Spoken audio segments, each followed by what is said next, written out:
ಕರ್ತನ ಮಹಿಮೆಗಾಗಿ ಹಾಡ್ತಾರೆ.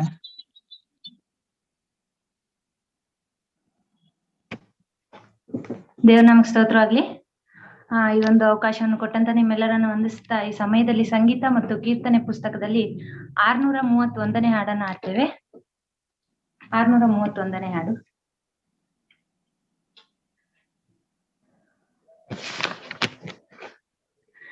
ಸತ್ಯವೇದವು ಭಕ್ತರ ಗೀತವು ಶುದ್ಧರು ನಡೆಯುವ ದಾರಿಗೆ ದೀಪವು ಜೀವದ ಮಾರ್ಗ ತೋರ್ವದು. ಸತ್ಯವೇದವು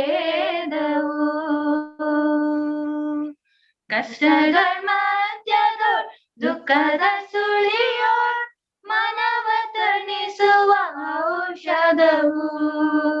ಕಷ್ಟಗಳ ಮಧ್ಯದೊಳ್ ದುಃಖದ ಸುಳಿಯೋಳ್ ಮನವ ತಣಿಸುವ ಔಷಧವು. ಸತ್ಯವೇದವು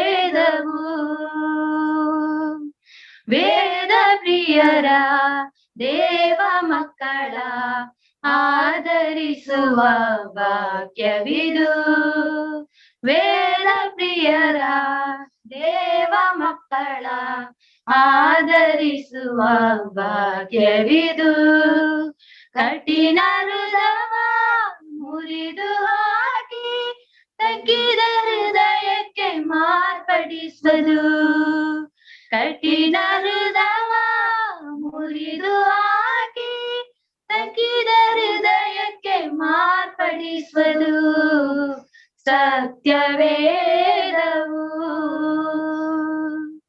ಹಗಲು ಇರುಳು ದೇವ ವಾಕ್ಯವ ಧ್ಯಾನ ಮಾಡುವವರೆಲ್ಲರೂ.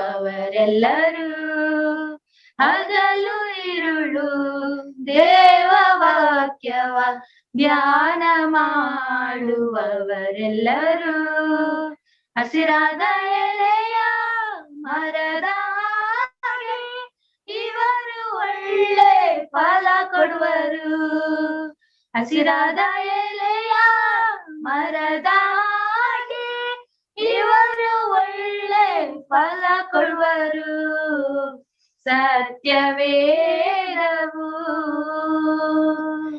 ಭೂಮ್ಯಾಕಾಶವು ನಾಶವಾದರೂ ದೇವ ವಾಕ್ಯವು ನಿರಂತರವೇ. ಭೂಮ್ಯಾಕಾಶವು ನಾಶವಾದರೂ ದೇವ ವಾಕ್ಯವು ನಿರಂತರವೇ. ಪರಮ ವೇದ ದೇವರ ವಾಕ್ಯ ಎಂದಿಗೂ ಅಳಿದು ಹೋಗಲಾರದು. ಪರಮ ವೇದ ದೇವರ ವಾಕ್ಯ ಎಂದಿಗೂ ಅಳಿದು ಹೋಗಲಾರದು. ಸತ್ಯವೇದವು ಸತ್ಯವೇದವು ಭಕ್ತರ ಗೀತವು ಶುದ್ಧರು ನಡೆಯುವ ದಾರಿಗೆ ದೀಪವು ಜೀವದ ಮಾರ್ಗ ತೋರ್ವದು. ಸತ್ಯವೇದವು ಕಷ್ಟಗಳ ಮಧ್ಯದ ದುಃಖದ ಸುಳಿಯೋಳ್ ಮನವ ತಣಿಸುವ ಔಷಧವು. ಕಷ್ಟಗಳ ಮಧ್ಯದ ದುಃಖದ ಸುಳಿಯೋಳ್ ಮನವ ತಣಿಸುವ ಔಷಧವು. ಸತ್ಯವೇದವು. Thank you brother. ದೇವರ ಪರಿಶುದ್ಧ ನಾಮಕ್ಕೆ ಮಹಿಮೆ ಉಂಟಾಗಲಿ. ಕರ್ನಾಟಕ ಬ್ರದರನ್ ಯವನಸ್ಥರ ಕೂಟದಲ್ಲಿ ವಾಕ್ಯ ಸಂದೇಶ ಕೊಡುವುದಕ್ಕೆ ನಾನು ಕೊಟ್ಟಂತ ಮತ್ತೊಂದು ಅವಕಾಶಕ್ಕಾಗಿ ಕರ್ತನಿಗೆ ನಾನು ಸ್ತೋತ್ರ ಸಲ್ಲಿಸುತ್ತೇನೆ. ಮತ್ತು ಇದನ್ನ ನಿರ್ವಹಿಸುತ್ತಿರುವಂತಹ ನಮ್ಮ ಸೋದರ ರಾಜೇಂದ್ರ ಬ್ರದರು ಮತ್ತು ಪ್ರದೀಪ್ ಶಿಂದೆ ಸೋದರಿಗೂ ಕೂಡ ನನ್ನ ಹೃದಯಪೂರ್ವಕವಾದ ವಂದನೆಗಳನ್ನ ನಾನು ತಿಳಿಸುವಂತವನು ನಾನಾಗಿದ್ದೇನೆ. ಅದು ಮಾತ್ರ ಅಲ್ಲ, ನಾವು ಈ ಕೊರೋನಾ ಸಂಕಷ್ಟ ಕಾಲದಲ್ಲಿ ನಾವು ಉಳಿದಿರುವುದು ಯೆಹೋವನ ದಯೆ ಎಂಬುದಾಗಿ ದೇವರ ವಾಕ್ಯ ಹೇಳುತ್ತದೆ. ನಾವು ಪ್ರಲಾಪ ಪುಸ್ತಕ 3ನೇ ಅಧ್ಯಾಯ 22 ಮತ್ತು 23ನೇ ವಚನದಲ್ಲಿ ನಾವು ಹೀಗೆ ಓದುತ್ತೇವೆ, ನಾವು ಉಳಿದಿರುವುದು ಯೆಹೋವನ ದಯೆಯಿಂದಲೇ, ಯೆಹೋವನ ಕರುಣೆಯೇ, ಆತನ ಕೃಪಾವರಗಳು ನಿಂತು ಹೋಗುವು, ದಿನ ದಿನವೂ ಹೊಸದಾಗಿ ಒದಗುತ್ತವೆ. ನಿನ್ನ ಸತ್ಯ ಸಂಗತಿಯು ದೊಡ್ಡದು ಎಂಬುದಾಗಿ ನಿನ್ನ ದೇವರ ವಾಕ್ಯದಲ್ಲಿ ನಾವು ನೋಡುತ್ತೇವೆ. ಈ ಕೊರೋನಾ ಸಂಕಷ್ಟ ಕಾಲದಲ್ಲಿ ನಾವು ಉಳಿದಿರುವುದು ಕೂಡ ನಮ್ಮ ಏನು ಇಮ್ಯುನಿಟಿ ಪವರ್ ಜಾಸ್ತಿ ಇರೋದ್ರಿಂದಾಗಿ ಅಲ್ಲ, ಆದ್ರೆ ಕರ್ತನ ಕರುಣೆ, ಕರ್ತನ ಕೃಪೆ, ಕರ್ತನ ದಯೆ, ಅದರ ಮೂಲಕವಾಗಿ ನಾವು ಇನ್ನು ಈ ಲೋಕದಲ್ಲಿ ನಾವು ಜೀವಿಸ್ತಾ ಇದ್ದಂತವ್ರು ನಾವಾಗಿದ್ದೇವೆ. ಮತ್ತು ನಾನು ಈಗಾಗಲೇ ಪ್ರಸ್ತಾಪ ಹೇಳಿದ ಹಾಗೆ ಸತ್ಯವೇದದಲ್ಲಿ ಇರ್ತಕ್ಕಂಥ 7 ದೇವಾಲಯಗಳ ಕುರಿತಾಗಿ ನಾನು ಮಾತನಾಡಬೇಕೆಂಬುದಾಗಿ ನಾನಿದ್ದೇನೆ. ಕರ್ತನು ನನ್ನ ಹೃದಯದಲ್ಲಿಟ್ಟಂತ ವಾಕ್ಯಗಳನ್ನ ನಿಮ್ಮೊಟ್ಟಿಗೆ ಹಂಚಿಕೊಳ್ಳಬೇಕೆಂಬುದಾಗಿ ನಾನಿದ್ದೇನೆ. ಇದಕ್ಕಿಂತ ಹಿಂದೆ ಒಂದ್ಸಾರಿ ನಾನು ದೇವರ ವಾಕ್ಯವನ್ನು ಕೊಟ್ಟಾಗ ಯೋಸೇಫನ ಕುರಿತಾಗಿ, ಯೋಸೇಫನ ಜೀವಿತದಲ್ಲಿ ಇರ್ತಕ್ಕಂಥ 7 ಗುಣಲಕ್ಷಣಗಳ ಕುರಿತಾಗಿ ನಾನು ಮಾತನಾಡಿದೆನು. ಆದರೆ ಇವತ್ತು ನಾನು ಸತ್ಯವೇದದಲ್ಲಿರುವಂತ 7 ದೇವಾಲಯಗಳ ಕುರಿತಾಗಿ ನಾನು ಮಾತನಾಡಬೇಕೆಂಬುದಾಗಿ ಕರ್ತನನ್ನು ಕೊಟ್ಟಂತ ಆಲೋಚನೆಗನುಸಾರವಾಗಿ ಮಾತನಾಡಬೇಕೆಂಬುದಾಗಿ ಇದ್ದೇನೆ. 7 ದೇವಾಲಯ ಬಿಟ್ರೆ 8ನೇ ದೇವಾಲಯ ಇಲ್ಲ. 7 ದೇವಾಲಯಗಳು ಅದು ಇರುವಂತದ್ದಾಗಿದೆ. ಮೊದಲನೇದಾಗಿ ನಾವು ಒಂದು ವಾಕ್ಯ ಭಾಗದಿಂದ ನಾವು ಪ್ರಾರಂಭಿಸೋಣ. ವಿಮೋಚನ ಕಾಂಡ 25ನೇ ಅಧ್ಯಾಯ 8ನೇ ವಚನ. Exodus chapter 25 verse 8.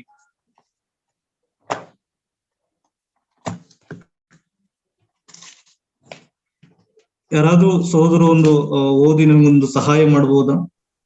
Praveen brother ಓದಿ ಬ್ರದರ್. 25:8 ಬ್ರದರ್. 25:8. ನಾನು ಅವರ ಮಧ್ಯದಲ್ಲಿ ವಾಸಿಸುವುದಕ್ಕೆ ನನಗೆ ಒಂದು ದೇವಸ್ಥಾನವನ್ನು ಕಟ್ಟಿಸಬೇಕು. ನಾನು ನಿನಗೆ ತೋರಿಸುವ ಮಾದರಿಯ ಪ್ರಕಾರವೇ ಗುಡಾರವನ್ನು ಅದರಲ್ಲಿರುವ ಎಲ್ಲಾ ಸಾಮಾನುಗಳನ್ನು ಮಾಡಿಸಬೇಕು. ಓದಿದ ವಾಕ್ಯ ಭಾಗ ದೇವರು ತಾನೇ ಆಶೀರ್ವದಿಸಲಿ. ಇಲ್ಲಿ ನಾವು ನೋಡುತ್ತೇವೆ, ನಾನು ಅವರ ಮಧ್ಯದಲ್ಲಿ ವಾಸಿಸುವುದಕ್ಕೆ ಒಂದು ದೇವಸ್ಥಾನವನ್ನ ಕಟ್ಟಿಸಬೇಕು ಎಂಬುದಾಗಿ. ಮೊಟ್ಟ ಮೊದಲನೇದಾಗಿ ದೇವರು ಇಸ್ರೇಲ್ ಜನರ ಮಧ್ಯದಲ್ಲಿ ವಾಸ ಮಾಡುವುದಕ್ಕಾಗಿ ಮೋಶೆಯ ಮೂಲಕವಾಗಿ ಸಿನಾಯ್ ಬೆಟ್ಟದಲ್ಲಿ ಆತನು ನಕ್ಷೆಯನ್ನ ಕೊಟ್ಟು, ನೀನು ಈ ದೇವದರ್ಶನ ಗುಡಾರವನ್ನ ನೀನು ಕಟ್ಟಿಸಬೇಕೆಂಬುದಾಗಿ ಕರ್ತನು ಆತನು ತಿಳಿಸುವುದರ ಕುರಿತಾಗಿ ನಾವು ನೋಡುತ್ತೇವೆ. ಯಾಕೆ ಅವರು ದೇವದರ್ಶನವನ್ನ ಕಟ್ಟಬೇಕು? ಯಾಕಂದರೆ ಆ ಒಂದು ದೇವದರ್ಶನ ಕಟ್ಟುವುದರ ಮೂಲಕವಾಗಿ ದೇವರು ಅವರ ಮಧ್ಯದಲ್ಲಿ ಆತನು ವಾಸ ಮಾಡುವುದಕ್ಕಾಗಿ ಮೋಶೆ ಕಟ್ಟಿದಂತ ಆ ಒಂದು ದೇವದರ್ಶನ ಗುಡಾರ ಏನಕ್ಕೆ ಆತನು ಕಟ್ಟಿದನು? ದೇವರು ನಮ್ಮ ಮಧ್ಯದಲ್ಲಿ ವಾಸ ಮಾಡುವುದಕ್ಕಾಗಿ ಎಂಬುದಾಗಿ ನಾವು ಓದುತ್ತೇವೆ. ದೇವರು ಆದಾಮನನ್ನು ಮತ್ತು ಅವಳನ್ನು ಸೃಷ್ಟಿಸಿದಾಗ ನಾವಲ್ಲಿ ಓದುತ್ತೇವೆ ಏನಂತಂದ್ರೆ, ದೇವರು ಸಂಜೆಯ ತಂಗಾಳಿನಲ್ಲಿ ಆತನು ಸಂಚರಿಸುತ್ತಾ ಬರುತ್ತಾ ಇರುವಂತ ಸಪ್ಪಳವನ್ನ ಕೇಳಿ ಅವರು ಭಯಪಟ್ಟು ಅವರು ಅಡಗಿಕೊಂಡರು ಎಂಬುದಾಗಿ ನೋಡುತ್ತೇವೆ. ಅಂತ ಒಂದು ಸಂದರ್ಭದಲ್ಲಿ ಅವರು ಪಾಪ ಮಾಡಿದಾಗ ಅವರು ದೇವರಿಂದ ಅವರು ದೂರ ಹೋಗುವುದರ ಕುರಿತಾಗಿ ನೋಡುತ್ತೇವೆ. ದೇವರ ಹೃದಯದ ಒಂದು ಆಶೆ ಏನಾಗಿತ್ತು? ಮನುಷ್ಯರೊಟ್ಟಿಗೆ ನಾನು ಜೀವಿಸಬೇಕೆಂಬ ಆಶೆ ದೇವರದಾಗಿತ್ತು. ಆದರೆ ಪರಿಶುದ್ಧನಾದಂತಹ ದೇವರು ಮನುಷ್ಯನು ಪಾಪ ಮಾಡಿದಾಗ ಆತನು ಪಾಪದ ನಿಮಿತ್ತವಾಗಿ ಮನುಷ್ಯನಿಂದ ಆತನು ದೂರ ಹೋಗುತ್ತಾ ಆತನಿದ್ದನು. ಆದರೆ ದೇವರು ವಾಕ್ಯ ಹೇಳುತ್ತದೆ, ನಾವು ಅಲ್ಲಿ ಆದಿಕಾಂಡ ಪುಸ್ತಕದಿಂದ ಮತ್ತು ವಿಮೋಚನ ಕಾಂಡ ಪುಸ್ತಕ ತನಕ ಬರುವಾಗ ಎಲ್ಲಿಯೂ ಕೂಡ ಅವರಿಗೆ ದೇವಾಲಯದ ವಿಷಯದಲ್ಲಿ ನಾವು ಕೊಡಲ್ಪಡುವಂತ ವಾಕ್ಯಗಳು ನಾವು ನೋಡುವುದಿಲ್ಲ. ಮೊದಲನೇದಾಗಿ ನಾವು ನೋಡುವಂತದ್ದು ಏನಂತಂದ್ರೆ, ದೇವದರ್ಶನ ಗುಡಾರದ ಮೂಲಕವಾಗಿ ನಾನು ಅವರ ಮಧ್ಯದಲ್ಲಿ ನಾನು ವಾಸ ಮಾಡುತ್ತೇನೆಂಬುದಾಗಿ ದೇವರು ಆತನು ನಿರ್ಣಯಿಸುವುದರ ಕುರಿತಾಗಿ ನಾವು ನೋಡುತ್ತೇವೆ. ಅದಕ್ಕೋಸ್ಕರವಾಗಿ ನೀನು ಒಂದು ದೇವದರ್ಶನ ಗುಡಾರವನ್ನ ಕಟ್ಟಿಸಬೇಕೆಂಬುದಾಗಿ ದೇವರು ಮೋಶೆ ಮೂಲಕವಾಗಿ ಆಜ್ಞೆ ಕೊಡುವುದನ್ನ ನಾವು ನೋಡುತ್ತೇವೆ. 9ನೇ ವಚನ ಹೇಳುತ್ತದೆ, ನಾನು ನಿನಗೆ ತೋರಿಸುವ ಮಾದರಿಯ ಪ್ರಕಾರವೇ ಗುಡಾರವನ್ನು ಅದರಲ್ಲಿರುವ ಎಲ್ಲಾ ಸಾಮಾನುಗಳನ್ನು ಮಾಡಿಸಬೇಕು ಎಂಬುದಾಗಿ. ನೀವು ಇದ್ರ ಮುಂದೆ ನೀವು ವಾಕ್ಯ ಓದುವುದಾದ್ರೆ ಸುಮಾರು 4 ಸಾರಿ ನಾನು ತೋರಿಸುವ ಮಾದರಿಯ ಪ್ರಕಾರ ಎಂಬುದಾಗಿ. ಈ ಒಂದು ಗುಡಾರ ಮಾಡುವಂತದ್ದು ಮೋಶೆಯ ಒಂದು ಚಿತ್ತವಲ್ಲ, ಮೋಶೆಯ ಒಂದು ಯೋಜನೆ ಅದು ಆಗಿರಲಿಲ್ಲ. ದೇವರ ಯೋಜನೆ, ದೇವರ ಒಂದು ಚಿತ್ತ ಈ ಒಂದು ಗುಡಾರವನ್ನ ಮಾಡುವಂತದ್ದು ಅದಾಗಿತ್ತು. ಆ ಒಂದು ವಾಕ್ಯ ಭಾಗಗಳನ್ನ ನಾವು ಮುಂದಿನ ಭಾಗಗಳಲ್ಲಿ ನಾವು ಓದುವಂತವ್ರು ನಾವಾಗಿದ್ದೇವೆ. ಮೊದಲನೇದಾಗಿ ನಾವು ನೋಡುವಂತದ್ದು ಏನಂತಂದ್ರೆ, ಮೊದಲನೇ ಒಂದು ದೇವಾಲಯ ಮೋಶೆಯ ಕಾಲದಲ್ಲಿ, ಮೊಟ್ಟ ಮೊದಲನೇ ದೇವಾಲಯ ಮೋಶೆಯ ಕಾಲದಲ್ಲಿ ಕಟ್ಟಲ್ಪಟ್ಟಂತ ಒಂದು ದೇವದರ್ಶನ ಗುಡಾರ ಎಂಬುದಾಗಿ ನಾವು ಓದುತ್ತೇವೆ. ಸೆಕೆಂಡ್ಲಿ, ಎರಡನೇದಾಗಿ ನಾವು ಒಂದು ವಾಕ್ಯ ಓದೋಣ. 1 ವರ್ಷಗಳ ಪುಸ್ತಕ 6ನೇ ಅಧ್ಯಾಯ 1ರಿಂದ 5ನೇ ವಚನ ಓದಿಕೊಳ್ಳೋಣ. 1 Kings chapter 6 1 verse 5. ಇಸ್ರಾಯೇಲ್ಯರು ಐಗುಪ್ತ ದೇಶವನ್ನು ಬಿಟ್ಟ 480ನೆಯ ವರ್ಷದ, ಅಂದರೆ ಇಸ್ರಾಯೇಲರ ಅರಸನಾದ ಸೊಲೊಮೋನನ ಆಳಿಕೆಯ 4ನೆಯ ವರ್ಷದ 2ನೆಯ ತಿಂಗಳಾದ ವೈಶಾಖ ಮಾಸದಲ್ಲಿ ಅರಸನಾದ ಸೊಲೊಮೋನನು ಯೆಹೋವನ ಆಲಯವನ್ನು ಕಟ್ಟುವುದಕ್ಕೆ ಪ್ರಾರಂಭಿಸಿದನು. ಅವನು ಯೆಹೋವನಿಗೋಸ್ಕರ ಕಟ್ಟಿಸಿದ ದೇವಾಲಯದ ಉದ್ದವು 60 ಮೊಳ ಅಗಲವು, 20 ಮೊಳ ಎತ್ತರವು, 30 ಮೊಳ. ದೇವಾಲಯದ ಪರಿಶುದ್ಧ ಸ್ಥಳವು ಮುಂದುಗಡೆಯಲ್ಲಿ ಒಂದು ಮಂಟಪವಿತ್ತು. ಅದರ ಉದ್ದವು ದೇವಾಲಯದ ಅಗಲಕ್ಕೆ ಸರಿಯಾಗಿ 20 ಮೊಳ, ಅಗಲವು 10 ಮೊಳ. ಇದಲ್ಲದೆ ಅವನು ಆಲಯಕ್ಕೆ ತೆರೆಯಲಾರದ ಜಾಳಾಂಧರ ಕಿಟಕಿಗಳನ್ನಿಡಿಸಿದನು. ದೇವಾಲಯದ ಗೋಡೆಯ ಸುತ್ತಲೂ, ಅಂದರೆ ಪರಿಶುದ್ಧ ಸ್ಥಳ, ಮಹಾಪರಿಶುದ್ಧ ಸ್ಥಳ, ಇವುಗಳ ಗೋಡೆಯ ಸುತ್ತಲೂ ಇನ್ನೊಂದು ಗೋಡೆಯನ್ನು ಕಟ್ಟಿಸಿ ಇವುಗಳ ನಡುವೆ ಅಂತಸ್ತುಗಳುಳ್ಳ ಕೊಠಡಿಗಳನ್ನು ಮಾಡಿಸಿದನು. ಸಾಕು. ಇಲ್ಲಿ ನಾವು ಓದುತ್ತೇವೆ, ಎರಡನೇ ದೇವಾಲಯ ಸೊಲೊಮೋನನು ಕಟ್ಟಿಸಿದಂತಹ ಒಂದು ದೇವಾಲಯದ ಕುರಿತಾಗಿ ನಾವು ನೋಡುತ್ತೇವೆ. ಸೊಲೊಮೋನನು ಕಟ್ಟಿಸುವುದಕ್ಕಿಂತ ಮುಂಚಿತವಾಗಿ ಅವನ ತಂದೆಯಾದಂತಹ ದಾವೀದನು ಆತನು ಈ ಒಂದು ದೇವಾಲಯವನ್ನು ಕಟ್ಟಿಸಬೇಕೆಂಬ ಅವನ ಮನಸ್ಸಿನಲ್ಲಿ ಯೋಜನೆ ಬರುವುದರ ಕುರಿತಾಗಿ ನಾವು ನೋಡುತ್ತೇವೆ. ನೀವು 2 ಸಮುವೇಲನ ಪುಸ್ತಕ 7ನೇ ಅಧ್ಯಾಯ 2 ಮತ್ತು 3ನೇ ವಚನ ನಾವು ನೋಡುವುದಾದರೆ ಅಲ್ಲಿ ವಾಕ್ಯ ಹೀಗೆ ಹೇಳುತ್ತದೆ. ಒಂದು ದಿವಸ ಪ್ರವಾದಿಯಾದಂತಹ ನಾತಾನನಿಗೆ ದಾವೀದನು ಹೇಳುತ್ತಾನೆ, ನೋಡು, ನಾನು ದೇವದಾರು ಮರದ ಮನೆಯಲ್ಲಿ ವಾಸವಾಗಿದ್ದೇನೆ, ದೇವರ ಮಂಜೂಷವಾದರೂ ಬಟ್ಟೆಯ ಮನೆಯಲ್ಲಿ ಇರುತ್ತದೆ ಎಂದು ಹೇಳಿದನು. ನಾತಾನನು ಅರಸನಿಗೆ, ಆಗಲಿ, ಮನಸ್ಸಿದ್ದಂತೆ ಮಾಡು, ಯೆಹೋವನು ನಿನ್ನ ಸಂಗಡ ಇರುತ್ತಾನೆ ಎಂಬುದಾಗಿ ನಾವು ಮೊದಲನೇದಾಗಿ ನಾವು ನೋಡಿದಂತಹ ಒಂದು ದೇವಾಲಯ, ದೇವದರ್ಶನ ಒಂದು ಗುಡಾರ, ಬಟ್ಟೆಯಿಂದ ಮಾಡಲ್ಪಟ್ಟಂತ ಒಂದು ಗುಡಾರ ಅದಾಗಿತ್ತು. ದಾವೀದನ ಕಾಲದವರೆಗೂ ಕೂಡ ಅದು ಇರುವಂತದ್ದಾಗಿತ್ತು ಎಂಬುದಾಗಿ ನಾವು 2 ಸಮುವೇಲನ ಪುಸ್ತಕ 7ನೇ ಅಧ್ಯಾಯ 2 ಮತ್ತು 3ನೇ ವಚನದಲ್ಲಿ ನಾವು ನೋಡುತ್ತೇವೆ. ಆದ್ರೆ ದಾವೀದನಿಗೆ ಒಂದು ಆಶೆ ಹೃದಯದಲ್ಲಿ ಬಂತು, ನಾನೊಂದು ದೇವರಿಗೆ ಒಂದು ಆಲಯವನ್ನ ನಾನು ಕಟ್ಟಬೇಕೆಂಬುದಾಗಿ. ಆದ್ರೆ ಆ ಆಶೆ ತನ್ನ ಪ್ರವಾದಿಯಾದಂತ ನಾತಾನನಿಗೆ ಆತನು ತಿಳಿಸುವಾಗ, ಯೆಹೋವನು ನಿನ್ನ ಸಂಗಡ ಇದ್ದಾನೆ, ಮನಸ್ಸು ಇದ್ದಂತೆ ಮಾಡು ಎಂಬುದಾಗಿ ಆತನು ತಿಳಿಸಿದನು. ಆಮೇಲೆ ನಾವು ಓದುತ್ತೇವೆ, ದೇವರು ನಾತಾನನಿಗೆ ದರ್ಶನ ಕೊಟ್ಟು, ನೀನು ದೇವಾಲಯವನ್ನು ಕಟ್ಟಬೇಡ, ನಿನ್ನ ಮಗನು ದೇವಾಲಯವನ್ನ ಕಟ್ಟುತ್ತಾನೆ, ಅವನ ಸಿಂಹಾಸನವನ್ನ ನಾನು ಸ್ಥಿರಪಡಿಸುತ್ತೇನೆ ಎಂಬುದಾಗಿ ದೇವರು ಆತನು ವಾಗ್ದಾನ ಮಾಡುವುದರ ಕುರಿತಾಗಿ ನಾವು ನೋಡುತ್ತೇವೆ. ಯಾಕಂದ್ರೆ ದಾವೀದನು ಆತನು ಅನೇಕ ಯುದ್ಧಗಳನ್ನ ಮಾಡಿ ಆತನ ಕೈ ರಕ್ತೋಪಾದಿಯಲ್ಲಿತ್ತು. ಆದ್ರೆ ನಿನ್ನ ಮಗನ ಕಾಲದಲ್ಲಿ ನಾನು ಆ ಆಲಯವನ್ನ ನಾನು ಕಟ್ಟಿಸುತ್ತೇನೆ ಎಂಬುದಾಗಿ ಆತನು ಹೇಳಿದನು. ಆದ್ರೂ ಕೂಡ ದಾವೀದನು ಆತನು ಸುಮ್ಮನಿರಲಿಲ್ಲ. ನಾವು ಅಲ್ಲಿ ಓದುತ್ತೇವೆ ದೇವರ ವಾಕ್ಯದಲ್ಲಿ, ದಾವೀದನು ಅರಸನಾದಂತ ಸೊಲೊಮೋನನು ಯೆಹೋವನ ಆಲಯಕ್ಕೋಸ್ಕರ ಎಲ್ಲಾ ಸಾಮಾನುಗಳನ್ನು ಸಿದ್ಧ ಮಾಡಿದ ನಂತರ ತನ್ನ ತಂದೆಯಾದ ದಾವೀದನು ಯೆಹೋವನಿಗೆ ಹರಕೆ ಹೊತ್ತು ಪ್ರತಿಷ್ಠಿಸಿದ ಬೆಳ್ಳಿ ಬಂಗಾರವನ್ನು ಸಾಮಾನುಗಳನ್ನು ಯೆಹೋವನ ಭಂಡಾರಕ್ಕೆ ಆತನು ಸೇರಿಸಿದನು ಎಂಬುದಾಗಿ, ಆತನು ಮುಂದೆ ನನ್ನ ಮಗನು ದೇವಾಲಯವನ್ನು ಆತನು ಕಟ್ಟುತ್ತಾನೆ, ಕಟ್ಟುವುದಕ್ಕೆ ಬೇಕಾದಂತ ಸಾಮಾನುಗಳನ್ನ ಆತನು ಸಿದ್ಧಪಡಿಸುವುದರ ಕುರಿತಾಗಿ ನಾವು ನೋಡುತ್ತೇವೆ. ದಾವೀದನು ಆಗದೆ ಇರುವಂತ ಕೆಲಸವನ್ನ ಆತನು ಸಿದ್ಧಪಡಿಸುತ್ತಾ ಆತನಿದ್ದನು. ಆದ್ರೆ ಸೊಲೊಮೋನನ ಕಾಲಘಟ್ಟ ಬಂದಾಗ ಈ ದೇವಾಲಯ ಸೊಲೊಮೋನು ಆತನು ದೇವಾಲಯವನ್ನ ಆತನು ಕಟ್ಟಿದನು ಎಂಬುದಾಗಿ ನಾವು ಓದಿದ ವಾಕ್ಯ ಭಾಗದಲ್ಲಿ ನಾವು ನೋಡುತ್ತೇವೆ.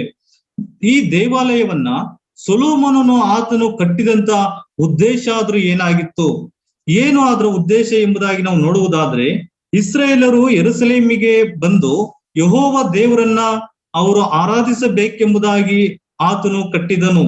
ಇಸ್ರಾಯೇಲರು ಪಾಪ ಮಾಡಿದಾಗ ಅವರ ದೇವಾಲಯವು ಅವರಿಗೆ ನಷ್ಟವಾಗಿ ಹೋಗುವುದರ ಕುರಿತಾಗಿ ನಾವು ನೋಡುತ್ತೇವೆ. ಸೊಲೊಮೋನನು ಕಟ್ಟಿಸಿದಂತ ದೇವಾಲಯ ಮುಂದೆ ಯಾರು ಕಟ್ಟಲಿಕ್ಕೆ ಆಗುವುದಿಲ್ಲ, ಹಿಂದೆ ಯಾರು ಕಟ್ಟು ಕೂಡ ಇರಲಿಲ್ಲ. ಅಂತ ಒಂದು ದೊಡ್ಡ ದೇವಾಲಯವನ್ನ ಆತನು ಕಟ್ಟಿದನು. ಅದಾದ ಮೇಲೆ ಅವರ ಮುಂದೆ ನಾವು ಅರಸುಗಳ ಕಾಲಘಟ್ಟಗಳನ್ನ ನಾವು ನೋಡುವಾಗ ಎರಡು ಪೂರ್ವಕಾಲ ವೃತ್ತಾಂತ 36ನೇ ಅಧ್ಯಾಯ 11ನೇ ವಚನದಿಂದ ನಾವು 21ನೇ ವಚನ ತನಕ ನಾವು ನೋಡುವುದಾದ್ರೆ, 2 ಪೂರ್ವಕಾಲ ವೃತ್ತಾಂತ 36ನೇ ಅಧ್ಯಾಯ 11ನೇ ವಚನದಿಂದ 21ನೇ ವಚನ ತನಕ ನಾವು ನೋಡುವುದಾದ್ರೆ ಯಹೂದ್ಯರ ಕೊನೆ ಅರಸನಾದಂತಹ ಜಿದ್ಕೀಯನ ಕಾಲದಲ್ಲಿ ಈ ಒಂದು ದೇವಾಲಯ, ಸೊಲೊಮೋನನು ಕಟ್ಟಿಸಿದಂತಹ ದೇವಾಲಯ ಏನಾಯಿತು ಎಂಬುದಾಗಿ ನಾವು ಅಲ್ಲಿ ಓದುತ್ತೇವೆ. 36ನೇ ಅಧ್ಯಾಯ 11ನೇ ವಚನದಿಂದ 21ನೇ ವಚನದಲ್ಲಿ ಓದೋದ್ ಬೇಡ, ನಾನು ಅದನ್ನ ಹೇಳಿ ಹಾಗೆ ನಾನು ಮುಂದೆ ಹೋಗುವಂತವನಾಗಿದ್ದೇನೆ. ಅಲ್ಲಿ ನಾವು ಓದುವಂತದ್ದು, ಯೆರೆಮೀಯನು ಆತನು ಮುಂದೆ ಯೆರೆಮೀಯನ ಮುಂದೆ ಈ ಜಿದ್ಕೀಯನು ಆತನು ತಗ್ಗಿಸಿಕೊಳ್ಳಲಿಲ್ಲ. ಅದಾದ ಮೇಲೆ ಪ್ರವಾದಿಗಳ ಮಾತುಗಳನ್ನ ಅವರು ತಿರಸ್ಕಾರ ಮಾಡಿದ್ರು, ಅವರು ದೇವರಿಗೆ ಅವಿಧೇಯರು ಅವರಾದಿರು. ಮತ್ತು ಜಿದ್ಕೀಯನ ಈ ಒಂದು ಕಾಲದಲ್ಲಿ ಅವರು ಕಸ್ದೀಯರ ಅರಸನಾದಂತಹ ನೆಬೂಕದ್ನೆಚ್ಚರನು ಆತನು ಬಂದನು ಮತ್ತು ಬಂದು ಅನೇಕರನ್ನ ಆತನು ಸೆರೆಯಾಗಿ ಆತನು ಹಿಡಿಕೊಂಡನು ಮತ್ತು ಕತ್ತಿಯಿಂದ ಕೆಲವರನ್ನ ಆತನು ಕೊಲ್ಲಿಸಿದನು. ಅದು ಮಾತ್ರ ಅಲ್ಲ, ದೇವಾಲಯದ ಸಾಮಾನುಗಳನ್ನ ಆತನು ತನ್ನ ಬಾಬೇಲಿಗೆ ಆತನು ಸೆರೆಯಾಗಿ ಆತನು ಒಯ್ದನು. ಅದು ಮಾತ್ರ ಅಲ್ಲ, ಯೆರೂಸಲೇಮಿನ ಪೌಳಿ ಗೋಡೆಗಳನ್ನ ಆತನು ಕೆಡವಿ ಹಾಕಿದನು. ದೇವಾಲಯವನ್ನ ಆತನು ಸುಟ್ಟು ಬಿಟ್ಟನು. ಅಮೂಲ್ಯವಾದಂತ ವಸ್ತುಗಳನ್ನ ನಾಶ ಮಾಡಿದನು.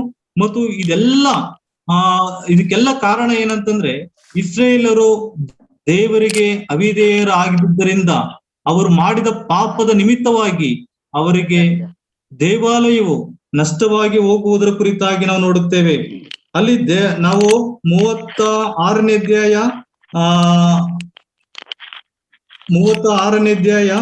14ನೇ ವಚನದಲ್ಲಿ ನಾವು ಹೀಗೆ ಓದುತ್ತೇವೆ. 2 ಪೂರ್ವಕಾಲ ವೃತ್ತಾಂತ 36ನೇ 14ನೇ ವಚನದಲ್ಲಿ, ಪ್ರಧಾನ ಯಾಜಕರು ಪ್ರಜೆಗಳು ಕೂಡ ಮಹಾದ್ರೋಹಿಗಳಾಗಿ ಅನ್ಯ ಜನಾಂಗಗಳ ಅಸಹ್ಯ ಕೃತ್ಯಗಳನ್ನು ಅನುಸರಿಸಿ ಯೆಹೋವನು ತನಗೆ ಪ್ರತಿಷ್ಠಿಸಿಕೊಂಡಿದ್ದ ಯೆರೂಸಲೇಮಿನ ದೇವಾಲಯವನ್ನು ಒಲೆ ಮಾಡಿದರು. ಅವರ ಪಿತೃಗಳಾದ ದೇವರಾದ ಯೆಹೋವನು ತನ್ನ ಪ್ರಜೆಗಳ ನಿವಾಸ ಸ್ಥಾನವನ್ನು ಕನಿಕರಿಸಿ ಸವಕಾಶ ಮಾಡದೆ ತನ್ನ ದೂತರ ಮುಖಾಂತರವಾಗಿ ಅವರನ್ನು ಎಚ್ಚರಿಸುತ್ತಾ ಇದ್ದರು. ಅವರು ದೇವ ಪ್ರೇಷಿತರನ್ನು ಗೇಲಿ ಮಾಡಿ ಆತನ ಮಾತುಗಳನ್ನು ತುಲ್ಚೀಕರಿಸಿ ಆತನ ಪ್ರವಾದಿಗಳನ್ನು ಹೀಯಾಳಿಸಿದ್ದರಿಂದ ಆತನ ಕೋಪಾಗ್ನಿಯು ಆತನ ಪ್ರಜೆಯ ಮೇಲೆ ಉರಿಯುತ್ತಿತ್ತು. ಅದರ ಪ್ರತಾಪವು ಆರಿ ಹೋಗಲೇ ಇಲ್ಲ. ಮತ್ತು ಕಸ್ದೀಯರ ಅರಸನನ್ನು ಅವರ ಮೇಲೆ ಬರಮಾಡಿ ಎಲ್ಲರನ್ನೂ ಅವರ ಕೈಗೆ ಒಪ್ಪಿಸಿದನು. ಅವನು ಅವರ ಯುವಭಟರನ್ನು ಅವರ ಪವಿತ್ರಾಲಯದಲ್ಲಿ ಕತ್ತಿಯಿಂದ ಸಂಹರಿಸಿ ಯುವಕರನ್ನು, ಕನ್ಯೆಯರನ್ನು, ಮುದುಕರನ್ನು, ಅತಿವೃದ್ಧರನ್ನು ಕನಿಕರಿಸದೆ ಎಲ್ಲರನ್ನೂ ಆತನು ಕೊಲ್ಲಿಸಿದನು ಎಂಬುದಾಗಿ ಓದುತ್ತೇವೆ. ದೇವಾಲಯದ ಎಲ್ಲಾ ಚಿಕ್ಕ ದೊಡ್ಡ ಸಾಮಾನುಗಳನ್ನು, ಯೆಹೋವನ ಮಂದಿರದ ಭಂಡಾರದ ಅರಸನ ಮತ್ತು ಅವನ ಸರದಾರರ ಭಂಡಾರ, ಇವುಗಳನ್ನ ದ್ರವ್ಯಗಳನ್ನು ಬಾಬೇಲಿಗೆ ಒಯ್ದನು ಎಂಬುದಾಗಿ ನಾವು ಓದುತ್ತೇವೆ. ನೋಡಿ ಪ್ರಿಯರೇ, ದೊಡ್ಡದಾದಂತಹ ಒಂದು ದೇವಾಲಯ, ಅನೇಕ ಜನರು ಮತ್ತು ಜನಾಂಗದವರು ಅವರು ಮೆಚ್ಚಿದಂತ ಒಂದು ದೇವಾಲಯ. ಆದ್ರೆ ಅವರು ದೇವರಿಗೆ ಅವಿಧೇಯರಾದದ್ದರಿಂದ ಅವರ ದೇವಾಲಯವು ಕಸ್ದೀಯರ ಅರಸನಾದಂತಹ ನೆಬೂಕದ್ನೆಚ್ಚರನು ಬಂದು ಅವರೆಲ್ಲರನ್ನ ಸೆರೆಯಾಗಿ ಹಿಡಿದು ಅನೇಕರನ್ನ ಕತ್ತಿಯಿಂದ ಕೊಲ್ಲಿಸಿ ಸಾಮಾನುಗಳನ್ನ ಬಾಬೇಲ್ ದೇಶಕ್ಕೆ ಆತನು ಒಯ್ಯುವುದರ ಕುರಿತಾಗಿ ಇಲ್ಲಿ ನಾವು ನೋಡುತ್ತೇವೆ. ನಾವು ಪಾಪ ಮಾಡುವಾಗ ಅನೇಕ ಕಷ್ಟಗಳು ಸಂಭವಿಸುತ್ತವೆ ಎಂಬುದಾಗಿ, ಅವಿಧೇಯರಾಗುವಾಗ ಕಷ್ಟಗಳು ಸಂಭವಿಸುತ್ತದೆ ಎಂಬುದಾಗಿ ಇದೊಂದು ನಮಗೆ ಉದಾಹರಣೆಯಾಗಿ ಇರುವಂತದ್ದಾಗಿದೆ.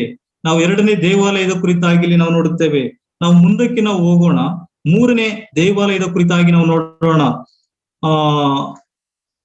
ಹಗ್ಗಾಯನ ಪುಸ್ತಕ 1ನೇ ಅಧ್ಯಾಯ 14 ಮತ್ತು 15ನೇ ವಚನ ಓದಿಕೊಳ್ಳೋಣ. ಹಗ್ಗಾಯ ಚಾಪ್ಟರ್ 1 14:15, 14 ಮತ್ತು 15ನೇ ವಚನ, 1ನೇ ಅಧ್ಯಾಯ.